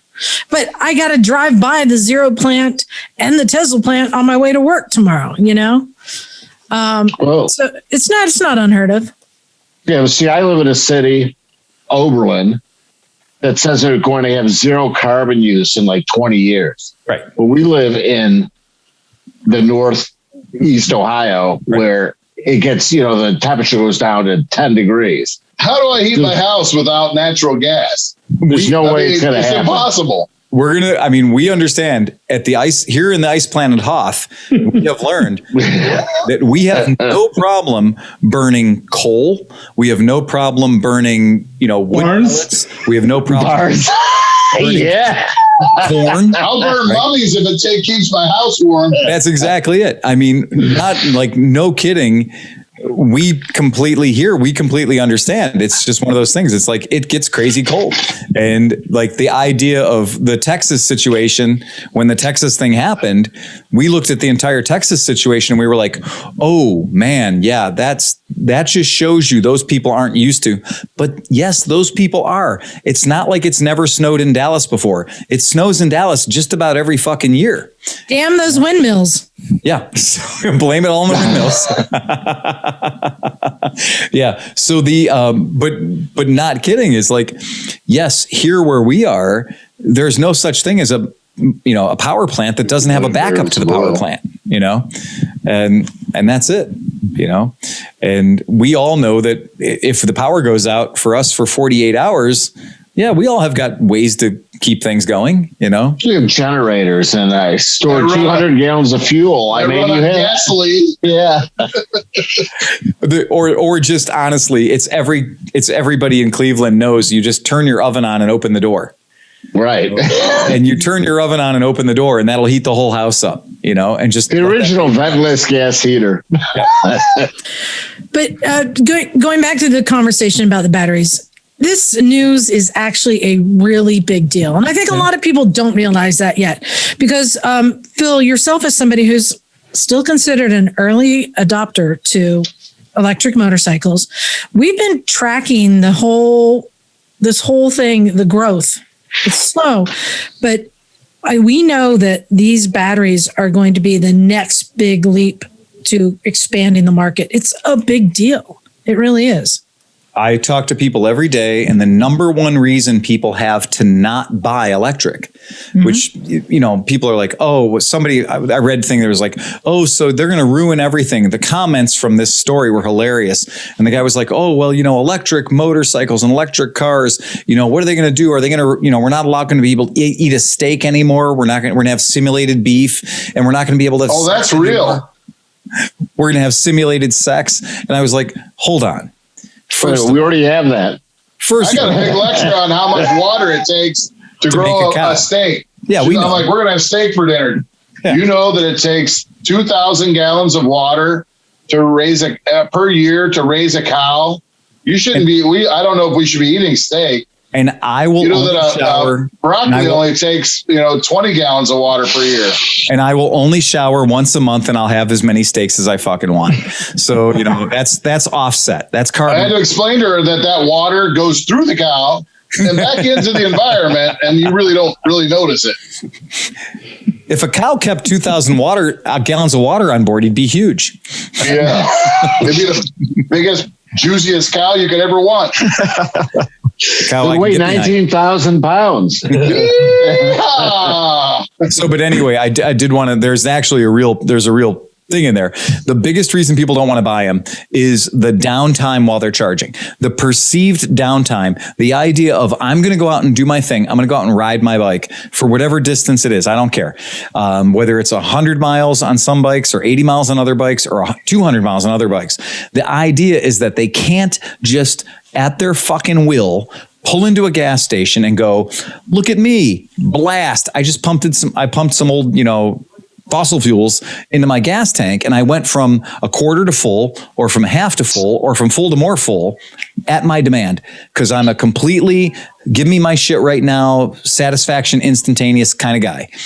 So that's what pisses people off. What pisses people off is they don't have the instant gratification of going from quarter to full like that. I'm driving to work and I'm late. I'm late. I'm ready to run out of juice.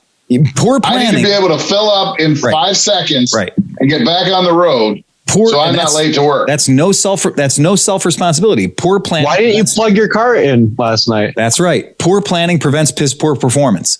So the real problem though is that anybody who is using the excuse that you can't fill up instantly is not really interested in buying an electric vehicle anyways. And if you fix that problem, they'd find a new problem. You're exactly right. So I think they approach it the wrong way too about electric vehicles. Like, well, I love my Zero and I ride it to work. And I have no problem with it. I just love the thing, but I think they approach it as this is your vehicle. What they need to do is approach it to say, listen, this is one of your vehicles. This is your commuter. This is what you use most of the time.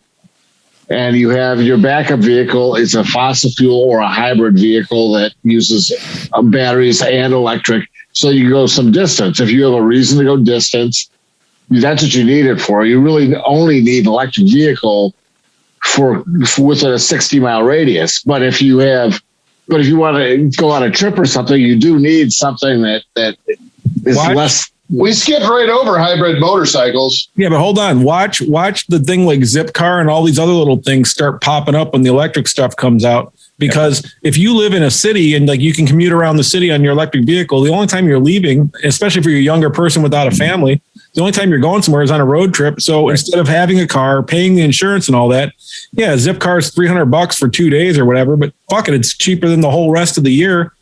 So there's ways around it. And to shoot down my argument, it could only if you have exchangeable batteries. I can whip into an exchange point, swap out the batteries in 5 seconds, and get to work on time. Exactly. Well, and for me, somebody who really appreciates electric motorcycles, I've ridden a bunch of them. I don't own one because it's not right for me because of the type of riding I do, going out on a weekend and putting a couple 100 miles in. I've ridden with friends on electric, and it's a pain in the ass. Yes, it is. You got to stop and have a 3-hour lunch. Yep, that's right. So it doesn't fit my need. If you are a commuter perfect. You're going to get every cent of value out of that bike. But now having the battery exchange, Right. now Yep. that makes it possible. The only other thing keeping me from buying an electric bike is I don't ride it enough to get it's going to depreciate faster. Yep. So it'll depend on what the cost of it. Because if you don't have these $2,400 batteries in there, That's right. now how much is the bike going to cost? Yep. Now that's a different ballgame. I don't honestly have any problem with electric vehicles and everything like that. I think it's actually great. And if it's certain needs and stuff like that, but I think for a long time, I think we're saying that we're just not going to make any gas powered vehicles for a long, at a certain point is the problem, because I think there'll be a parallel stream for many years to come. Yeah. That there'll be reasons why you'll need a gasoline powered or a fossil fuel powered vehicle or equipment alongside, in conjunction with electric. Johnny, what year is that car behind you? It's a 1988 Corvette, and it will always run on gasoline. That's the whole point. They're not going to sell new cars in 2035. Right. You're still going to have gas vehicles for another 40 years after that out on the roads. Yep. By that time, battery tech and everything else, mass transportation, everything is going to be changed. But here's an idea, though. So I know it was because of winter and stuff, but look at Texas. So for 5 days, their whole power grid went down. Yes, they're kind of their own thing because of what they did. But if municipalities and everybody and all these people had electric, vehicles, and the whole power grid went down and everything went down, what are you going to do at that point? Especially if it's for 4, 5, 6 days, We got the solar. problem is the government mandate. Right. It's okay if it makes sense. Don't tell me what to do. Then it's common sense. And everybody will migrate towards that. Mm-hmm. But forcefully saying we're at a certain point, we're going to say there's not going to be this. That's a problem. Nobody's the infrastructure can't handle it. Well, here's the other thing, because in 25 years, all the old white guys are going to be dead. Yeah. Oh, that's not a racist, misogynistic comment. All the ones holding on. You ain't going to take this from me. I don't want to be dead. I'm not joking, but the whole idea is. What about the old white women? They're not going to be alive either. Just as bad. I work with them every day. Yeah. Now, here's my deal is that, look, the reason I personally gravitated towards electric is there is nothing that performs like it. Period. I have never ridden an internal combustion gasoline powered motorcycle ever that fucking does what my electric bike does. And you would have to take a regular motorcycle and then spend $3,000 tuning it to make it be able to keep up with the shadow of the bike that I bought, pulled in my driveway like a fucking idiot, and literally can go go have fun on anytime I want. And honestly, I don't give two shits about touring on it because that's not what it's there for. All I want to do with the fucking thing is ride it like I stole it, have it not fucking kill me, and then bring it home to my garage when I'm exhausted and plug it in. And while I'm becoming a better person, it's becoming fully recharged. The closest thing I thought. Cinch, go to Cinch. So, John, you don't have to ever worry about your Corvette. Our Twitch listeners just let us know that 1988 Corvettes run on cocaine. Yes, they do. Yes, they do. They handle like they're on rails, too. No, and hey, look at Cuba. When was the last time they sold a new car there, right? That's right. Yeah, exactly. Right. And they have a cool car scene. Like if you see some of the documentaries and stuff, like those dudes rebuild everything. They're like, oh, you have a broken axle? I'll fix. Like they fix everything, man. Yeah. And honestly, look, I grew up with pre-war cars. So my whole family, everything that we did was pre-war cars. Do you know when the last time was you were able to buy leaded gas in this country? Mm-mm. Yet we figured it out. You still can. It's yes at the airport, but the problem is it's 104 fucking octane and it doesn't really run really good in a 1937 Chrysler. So yeah, 6-to-1 compression. A bit of a fucking problem there. So what you got to do is you got to cut your avgas with diesel. No. What you do is we have additive. We have lead additive that we make to it. There will always be something for these older vehicles because there will always be a surplus of them, and there will always be money to be made in supplying stuff for them. I poured 20 pounds of lead shot in my gas tank. Works great. The other thing, I mean, you guys are mechanics, right? Right. I think you guys know we're nearing the end of the evolution of the combustion engine. Like they've squeaked about as much efficiency and power as they can out of it. Right. The electric is just the next step in performance. It's not like we're forcing people. This is the natural next step, as I see it. We haven't even gone to jet powered. What the fuck? You're not even close. Where's my flying car? Because it's so inefficient. You haven't even gone to heated, compressed gasoline. Right. Yeah. There's so many other improvements that could be made that have been suppressed. And you don't need to. Not even joking. You really don't need to. The trick is being able to do the job and make the job still fun, because we all learned that in the late 70s, everybody went after high efficiency. Everybody went after high fuel economy. And what happened was the performance went to shit and the cars were awful and they were no fun to drive. But it was only a matter of a few years before people like Saab came up with turbos on little tiny cars that made fuel efficient cars fun to drive again. And the whole term hot hatch was invented. And they found ways to play within the rules and create cars that were fun and exciting to drive again, even though the rules were, horrible. And we had to go from 8 miles per gallon to 35 miles per gallon. I want a gun-powered car. It's called a one-stroke. What if Porsche's thing, their gas that they're coming out with, that they're claiming they can make just as clean as EV vehicles? Do you think that would change some of the projection of what's happening? Absolutely. I was talking about the Kawasaki supercharged 2-stroke diesel. Right. That's going to be cool. There are things that are out there. Fuck, dude. You can't get much better than a hydrogen fuel cell, right? It's really hard to do better than a hydrogen fuel cell. But tell me a place I can charge it up. I want compressed hydrogen. I want a hydrogen bomb under my fucking hood. Every time I try to buy a van on any of these sources, anytime I try to buy a van or a shuttle bus or anything, and I get really excited because it's too cheap, that shit is all CNG. Okay? So there's these vehicles that are beautiful and they have low miles on them, but they were built for city and fleet use, so they only run on compressed natural gas. That doesn't work with my lifestyle.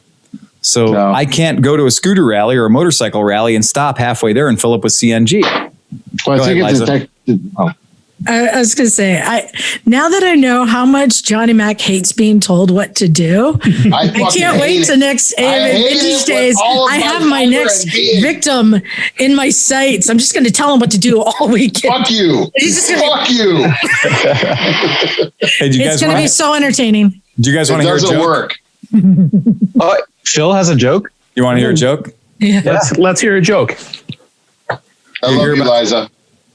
Did you hear about the lesbians who built a house? No. The whole place was tongue and groove. Wait. And there wasn't a stud anywhere in sight. Wait, it gets better. And it went up lickety split.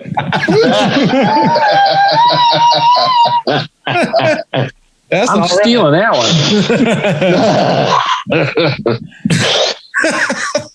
well, from just what has 2 thumbs and likes to lick pussy? This guy. All right, I got one for you. Oh, here we go. Can only go up from here. A woman walks into we bounced off the bottom. A woman walks into a pharmacy and asks the pharmacist for some arsenic. The pharmacist then asks what she needs it for, and she says, "I want to poison my husband." The pharmacist says, "Ma'am, I can't give you arsenic for that reason." The woman then pulls out a photograph from her purse and hands it to him. It's a picture of 2 people having sex. The man in the photo was her husband, and the woman was the pharmacist's wife. He then says, "Oh, I'm sorry, I didn't realize she had a prescription." Okay. Thanks for the dad joke. So, That's a dad. All right. So Phil, what do you feel about, because most likely like the Piaggio and Honda and KTM, the distributors, are going to get nicked on it. I mean, not saying that's a bad thing, but I mean, it's as part of their release program to the world of new motorcycles that you're eventually going to get. Right. You're going to get a bunch of batteries to be able to supply to your new customers. That's right. Either to rotate or just to have them just in case anything goes wrong. You have to have spares. So how do you feel about having, I don't know, 5 or 10 spare batteries with no bikes for customers that want to rotate them or have a plan for that? And you know what? When we were at the Isle of Man, we talked to the guys from Mugen, right? So you guys remember Mugen? The Mugen guys were super cool. And we'd kind of looked at those motorcycles they had because those Mugen motorcycles, those are Hondas. Mugen is Honda. Mugen, I love Mugen. Yeah, they're the fucking skunk works bastard child of, Soichiro Honda. And the whole Mugen thing is they're complete, like that's the Toyota racing division shit. And when we saw the guys that were doing the electric program, and those bikes have so much power and they can go 200 miles an hour and they can do the 37-mile circuit. It's amazing. And it's insane. It really is insane. But I was talking to them and they said the reason that Honda hasn't entered the electric bike market, it's not because of competition with anybody else. It's because they're just hanging back. It's not that they don't think that they could build a better bike than Energica, right? It's not because they don't think they could build a better bike than Zero or Livewire or anybody else. We all know that Honda could build whatever the fuck Honda wants to build. And they'd put a Honda badge on it, not a Mugen badge. There are already Honda dirt bike prototypes and Honda street bike prototypes. There already is a patent for a Honda CB500X that's electric powered. So that's not a problem. What Honda said the real thing is they wanted battery commonality. They wanted charging station commonality. They wanted to make sure that they didn't join the game on the beta team if VHS was going to win. Right. They didn't want to get Sony'd. That's right. That's exactly right. Because being on the wrong team has proven to be a major fucking problem in marketing of major high-end investments. So I think they're right. And I think that this coalition, this accord to agree on a standardized battery platform, keep in mind, the only thing that changes how much range your bike has is how many of these boxes you put in it. So how many boxes you put in it is how far the bike can go. And if you can charge your bike back up in literally 25 seconds, or as long as it takes you to move these batteries in, then you don't need to go 300 miles. A Harley Sportster goes 105 miles. That's it. Now, sure, a Maniac could put a 300-gallon gas tank on their Harley Sportster. Or 2022 Harley Sportster goes 0 miles because there won't be one. Because there isn't one. There's not on the But we all know that's like a 3-day trip. I have owned a whole lot of motorcycles that have a 110-mile range. That's not uncommon. There's plenty of motorcycles that have a 110-mile range when you're hitting reserve. So you don't. As Dan and Steve found out in New York. Yeah. Speaking 107 miles. Thank you very much. And you still ran out of gas. A little bit. Speaking of fuel mileage and Kimco, a coworker of mine just bought a Kimco. He did. So Steve, you have one bike. So Ohio gets about 129 good days to ride, and you're pretty much at one bike a day for the year at this point, aren't you? A coworker of mine. I love that bike. It's awesome. Steve was very proud rolling out today on his limited edition Lichtenstein graphic Kimco Spade 150. Don't call it the neutered because it's been spayed. I'm going to go on record as saying I tried to talk him out of buying it. No, but he's trying to complete the trifecta. He wants all the races spikes. Right? We went through an Africa a whole litany. A monkey. I was like, why don't you buy that Versys that Phil has for $4,000? I mean, for that kind of money, you could buy a Versys. Of course you could. For that kind of money, you could buy a Buddy. For that kind of money, you could, we went through the whole thing and everything, but he very much wanted that bike. And then I actually came I've come around a little bit because I actually took the time to watch some videos and do a little research on that bike and saw that like guys were getting 75 mile an hour out of that bike. Yeah. I'm like, okay, it does fill a space that like your Honda, your Passport, your Simba, your other Passport, and the other Passport, and all the other small bikes that you have. You could buy one bike and get rid of 7 small bikes. So I am happy for Steve. Yeah. I'm glad that he made the purchase today. And I look at it like he'll ride that and I can ride his monkey. Well, and we tried to buy a bike to replace Don't touch my monkey. But So shock the monkey. You could shock the monkey. We tried to buy a replacement for his bike today and we can't. They're gone. So he got the last one. Oh, seriously? Yes. Yeah, they're discontinued, I think, right? Yeah, they're done. Yeah. One of a kind. Yeah. Just like the rider. Done. I don't know. The graphics are actually, I like the graphics. It's And I like the whole, like, I mean, the guy was a contemporary with like Jerry Warhol, right? I mean, so. What is that? I'm sorry. Andy Warhol. Andy Warhol. I'm sorry. Andy Griffith. Have you fessed Yeah. And I was saying Jerry Garcia. I don't know why I thought Jerry Garcia. I thought he said Geritol. Yeah, Jerry. He needs Just I'm sorry, but Just admit that you could resist only the African twin, the monkey, and the spade. No, there's another one too. What was the the, only other thing one? he doesn't have yet is a black people. Oh, And if he no. had a black people, he'd be set. Right. That's the only one he doesn't have. I already got yelled at on East 140th for riding my Africa twin by some lady that thought I was being racist. Because your bike's Really? called an Africa Twin? Yeah, I pulled into like where you've gone to Euclid Beach Park before, Yeah. I'm sure. Yeah. So I was going to Archie's, which sells Huff Bakery cakes, Yeah. and he was closed. So I pulled into Euclid Beach where they still have the arch. Yeah, the arches I are pulled in there. I turned around. I was waiting for the light. Some lady comes out, starts screaming at me that I'm racist and all this because other you're stuff. riding I'm an like, Africa Twin. I said, this is an honor. This bike performed so well Right. in the Paris Dakar race Yeah. that they actually named a bike. Yeah. You know, I mean, and it was a great performer, like any one of a great athlete. Sure. And she's just standing in front of me, screaming at me, and I'm like, you can't fix dumb, Right. you know, you can't fix ignorance. So There's always going to be somebody. Go ahead, Liza. right. I know you have a lot of bikes. Do you have a Confederate or an Indian? No, but I should get one. Hey guys, here's an interesting tip. Would you like to know Indian motorcycle companies has released a special edition Indian motorcycle? Would you like to guess what it's commemorating? Oh no. Custer's Last Stand. No. It is commemorating Indians' 120th anniversary. Is that what it is, Liza? It's their Could new. be. Yeah. Yeah, that would be. Yeah. So Indian has just launched their newest motorcycle. It is commemorating their 120th anniversary.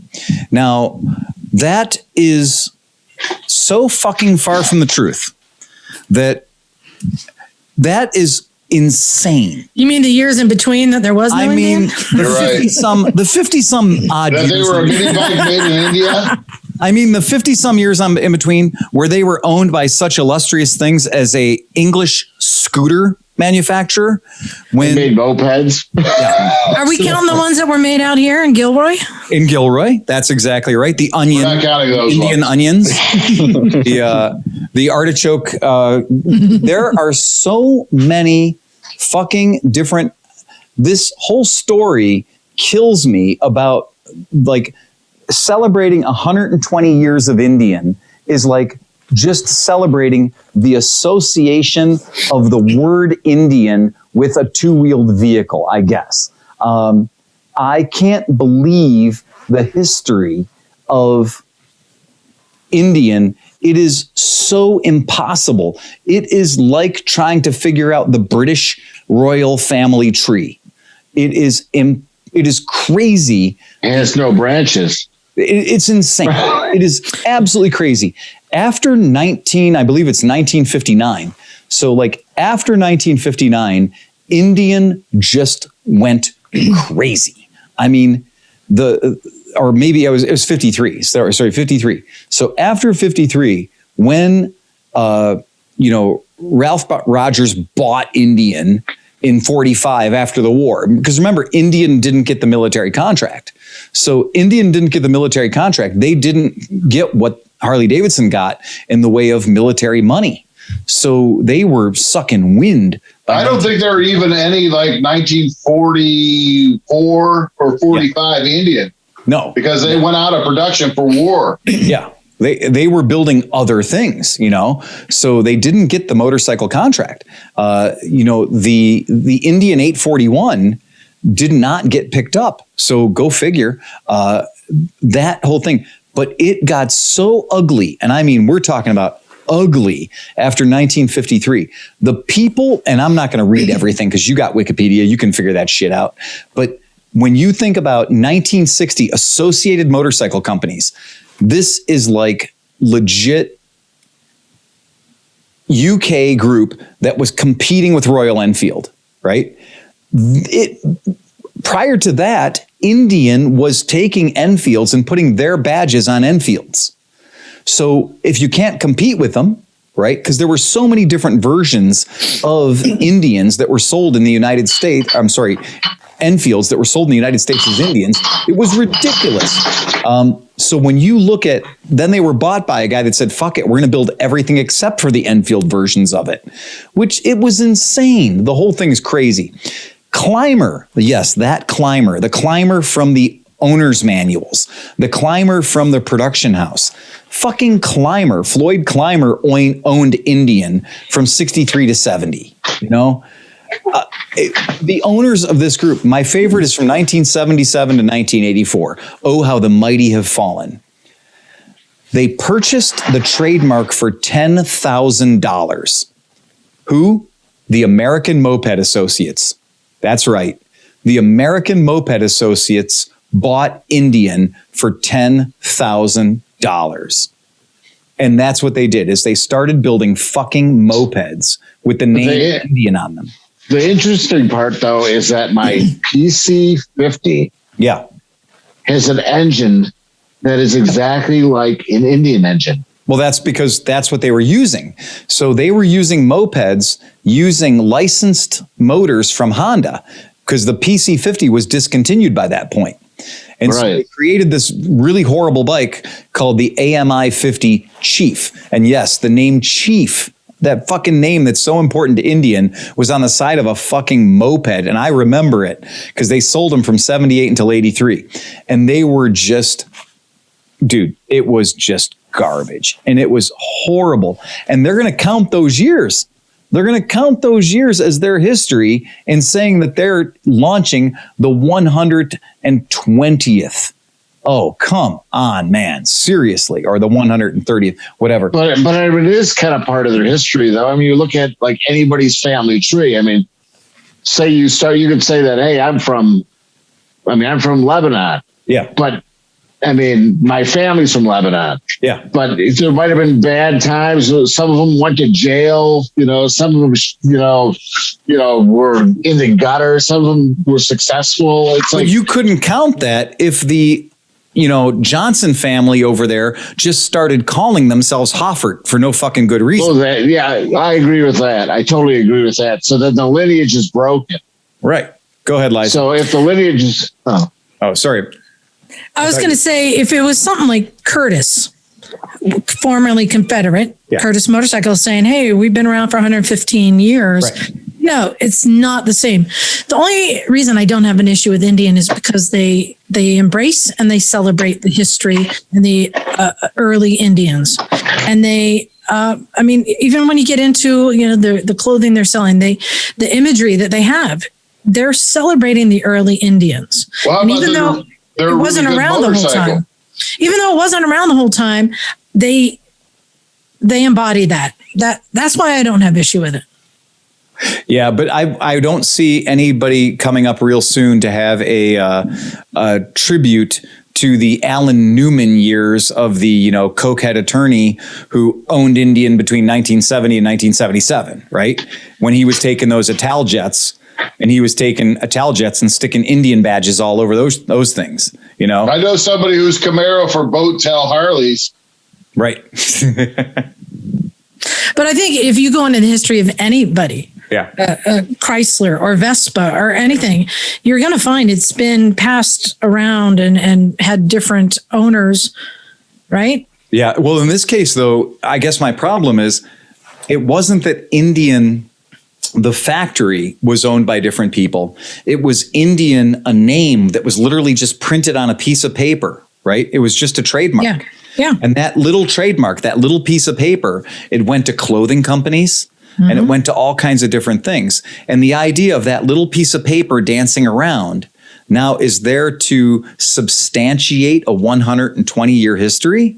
I don't know, man. Here's the thing. I don't think we're going to be talking about this in a couple of years, especially with all the cancel culture.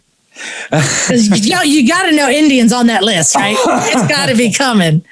Well, first of all, it's all based on Dr. Seuss. Check. All right, what's next? Indian motorcycles. What? It's all based on a very wayward European explorer who was completely wrong in his geography and his map reading skills that thought he was in India. Let's just correct things. Can we just make Royal Enfields call those Indians? Can we just just swap everything around? I think that the probably the best thing would be to just be like, oh, well, it's an Indian tribute, and Yeah. to be that way is better than saying, oh, look, we bought this trademark a week and a half ago. Now we've been in business for 130 years. And that's really what's bullshit. What's bullshit is saying we bought this trademark and now we have 120 years of history. Do you think? Dude. I mean, clearly Royal Enfield is the oldest motorcycle company. Because they've been building Royal Enfield. You're right. They have consistently been building Royal Enfields. And that's only because, honestly, the British fucked off and abandoned a factory in India. And so the Indians were just like, well, we're not going to change anything. We already have all the signage in place. Indian people are going to get the maximum mileage they can out of anything they pay for. So I really think the only reason the Royal Enfield company didn't get renamed something else was because the stationery was already printed. The signs were already on the outside of the factory. The British just left, So yeah, but you have to like what Polaris did with it. Oh, with Indian? Yeah, I'm just saying you have to really like. I think from Liza's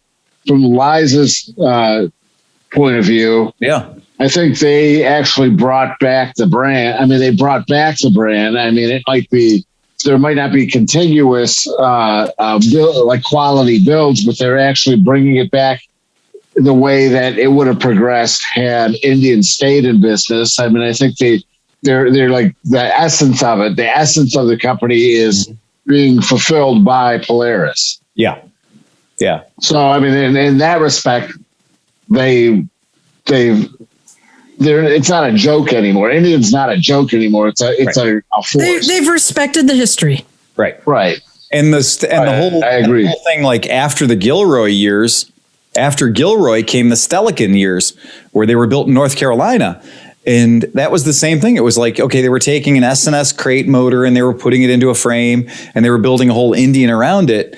And, that was a British company. That's a British company that was doing business in North America selling. I mean, when they named the Indian, do you think it was ever supposed to be like a parody or an insult to American Indians? No. I mean, I feel like from the beginning, they named it the Indian because they were proud of the heritage. Yeah. And they were calling this bike the Indian. It wasn't ever meant to be disparaging. No, just like Pontiac, same thing.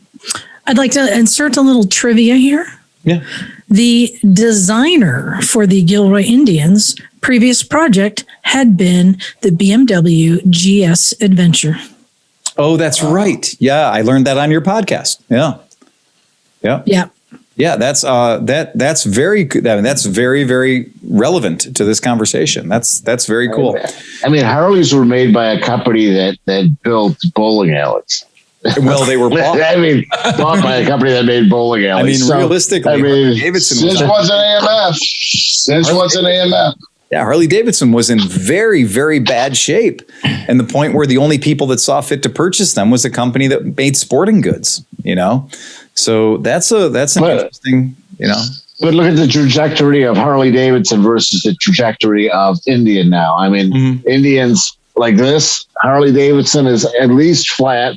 At best, it's flat. It's a very weird time right now for people who are Harley Davidson devotees. You know, they have to embrace the 1250cc motor, which is, you know, not air cooled and not push rod, and is high tech and is amazing. I mean, well, I'm sorry, it's high tech and amazing by Harley Davidson standards. So, you know, the motor that's in the Pan America by Ducati standards, it's a piece of shit. But by Harley Davidson standards, it's the second coming of Christ. Now, the last time this happened was with the V-Rod, and that didn't go so well.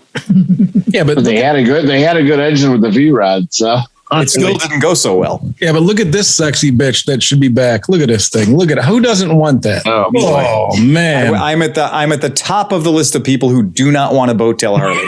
I'm into it, man. No. I want that bike to go back to being a Sportster the way it's supposed to be. You know, I honestly, those boat tails, I grew up during that era, and that shit was ugly then. All of my relatives had those boat tails just stacked up in the back of the garage.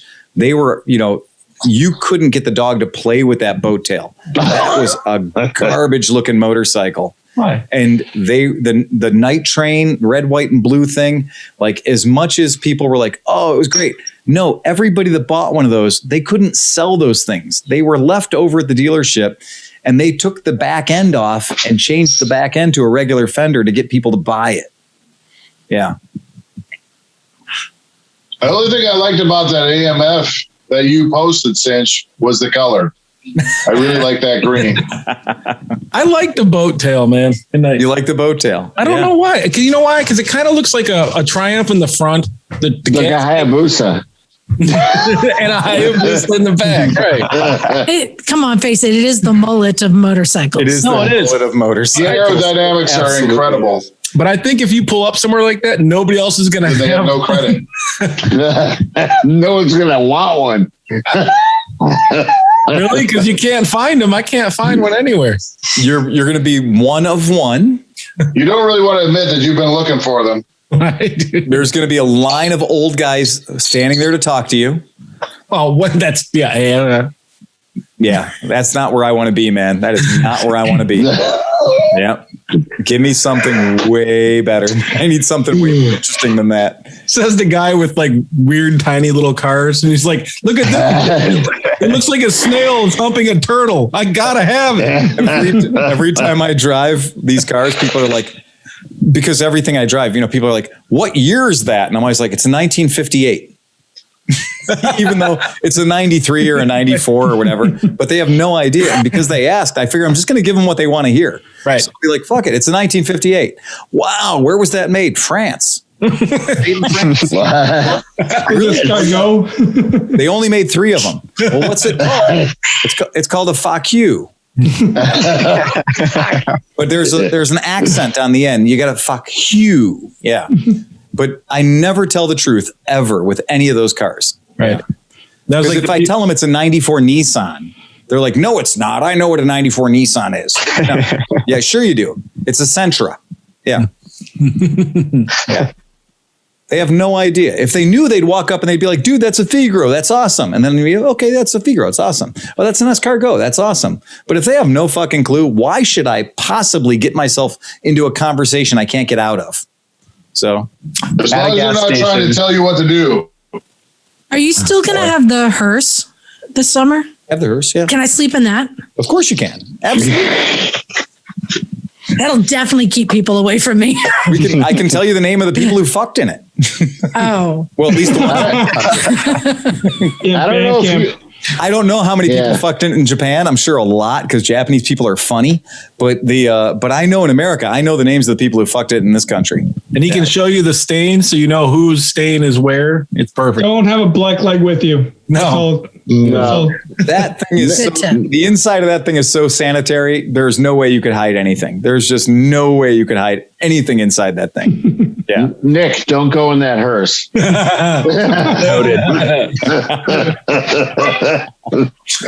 If he gets in there, he's not going to know he's in there.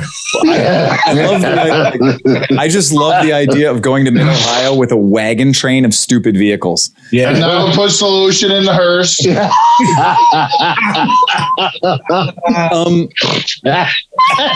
The idea of having the portable stunt show where we just have like one of our trailers, then we have ramps going up to the trailer for the mini bikes.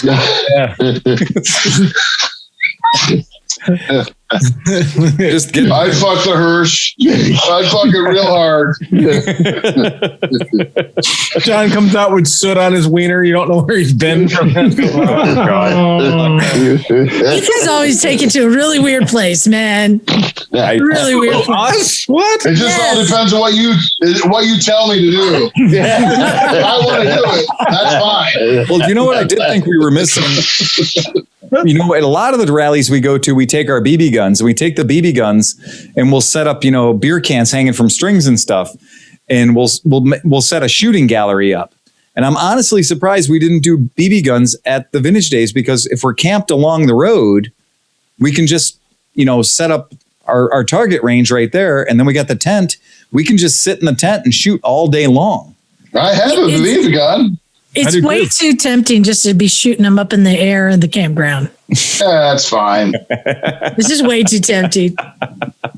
It would be kind of sweet to take it to like 10 pumps and the guy that you don't like, his gas tank slightly leaking now. Well, I mean, our rule as children, was we had a 1 pump rule. So you could shoot your buddy, but you could only shoot your buddy with 1 pump.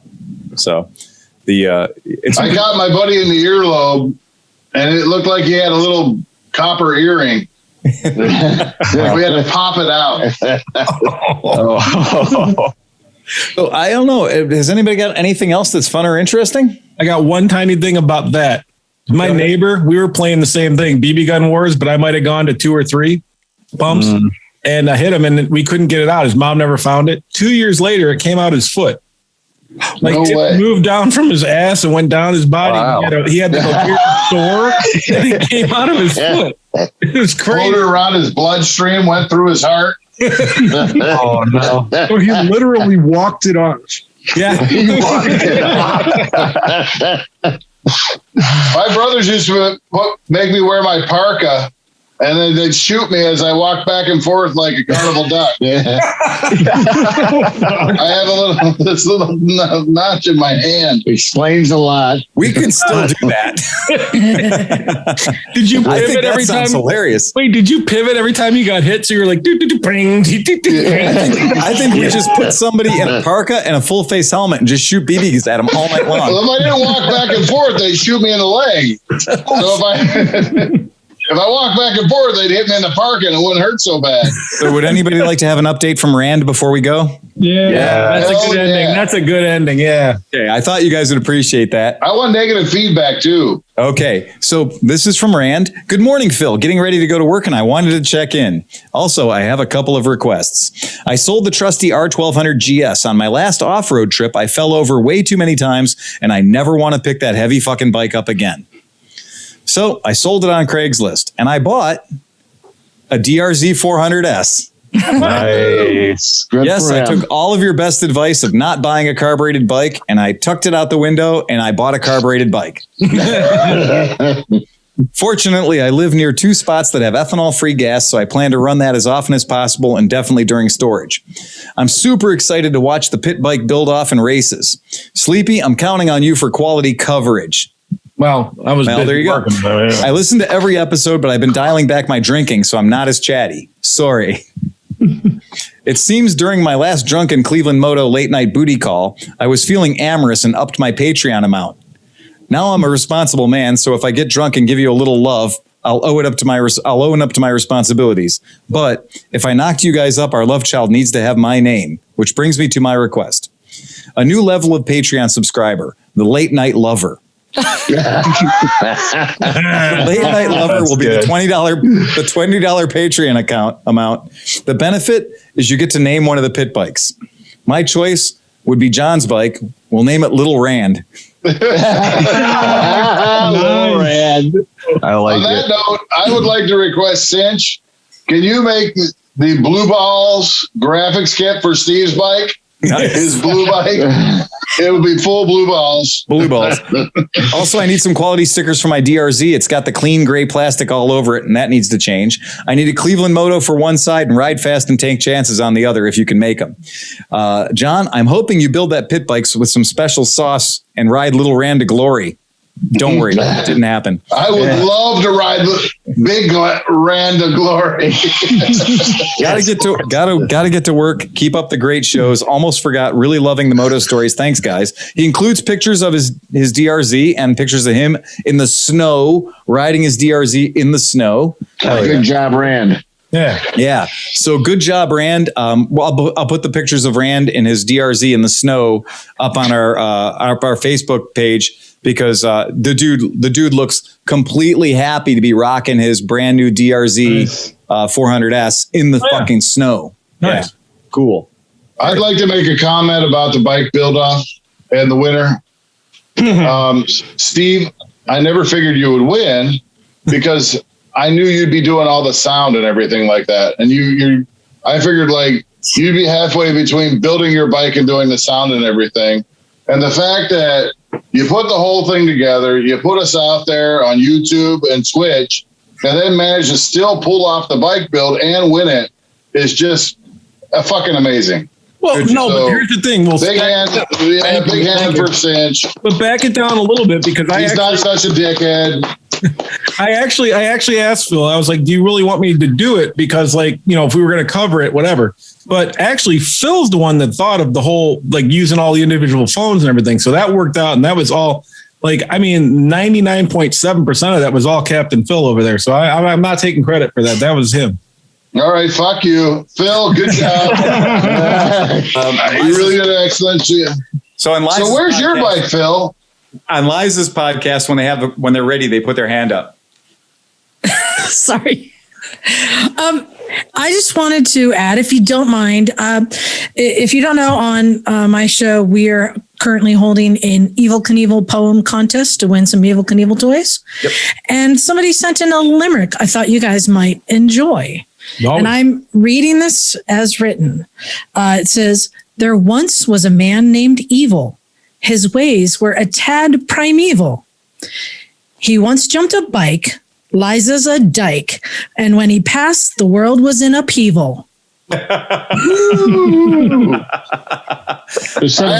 have a limerick for you. There. I think that's a bit of he was trying to stretch, but I was like, all right. There once was a man from Nantucket. His dick was so long he could suck it. He said with a grin as he wiped off his chin, if my ear was a cunt, I'd fuck it. All right. Demonetized. I will give you guys the hardest, the most difficult limerick I know. I'm not fucking around. This one is really hard. So pay attention and then you'll see if you can say it after I've said it. There once was a girl named Swoboda who built a new kind of pagoda. The walls of its halls were strung with the balls and the tools of the fools who'd bestrode her. Nope. No. It's a hard one. That's a tough one. Yeah. No. Bang, bang, Liza. Liza bangs all day. Who we gonna bang on when Liza goes away? Liza went to the baseball game. She sat up in the front. When the batter hit the ball went up her. Bang, bang, Liza. Oh, no. I could keep going, but let's just stop right there. Hey, before we leave, I do want to drop a thing. So the last series of motor stories and the 2 or 3 that are coming up, John and Phil did them. And so all you guys that have asked questions and sent things in about carburetors or valves, right? they are covered, and they did a really good job of it. So if you have any question about basically the beginnings, I mean, they're not taking them apart and telling you how to actually fix them, but they're going over all the parts and doing that.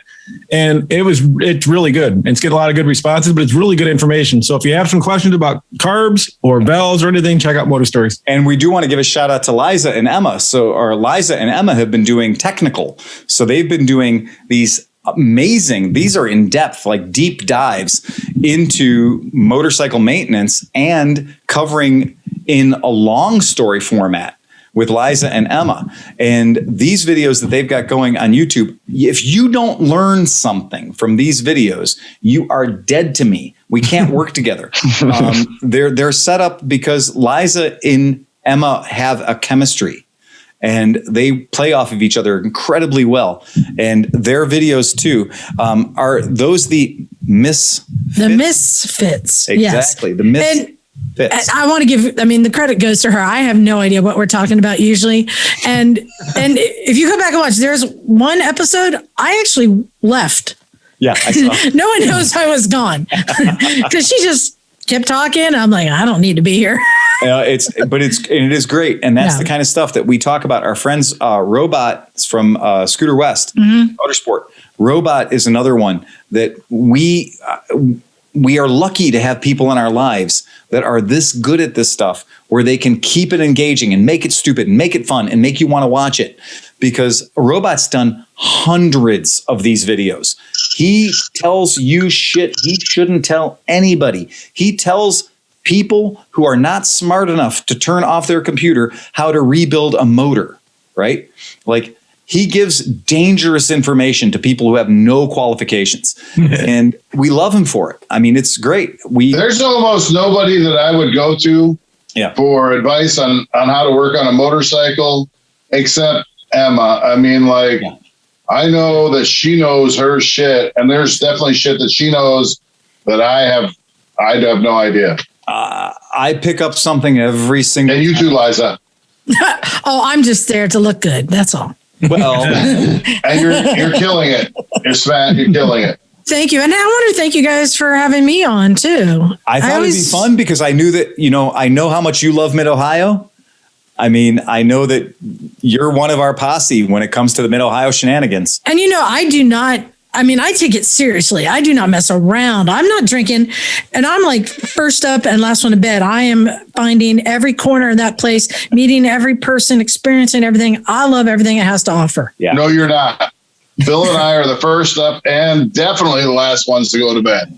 Well, hell no. I'm the first one up because I'm up at 3:00 in the morning when you guys are not even going to bed yet. He's over there working out of habit.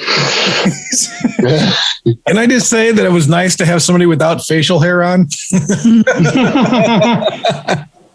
Well, I can't wait to be in your presence again, Liza, because I really do enjoy just the conversations we have. So I had switchblade beard combs for everybody. I forgot to give you guys. Damn, that's awesome. I think say hi to Knock for me too, please. I will. Yeah, I love Naked Jim. Yeah, fuck Knock, fuck Naked Jim, love all your guys. Obviously that whole crew that we love because of Mid-Ohio.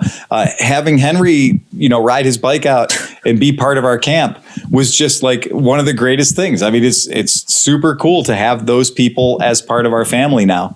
And I can't wait for you to smack me in the ass and tell me what to do. And on that note, ride fast and take chances.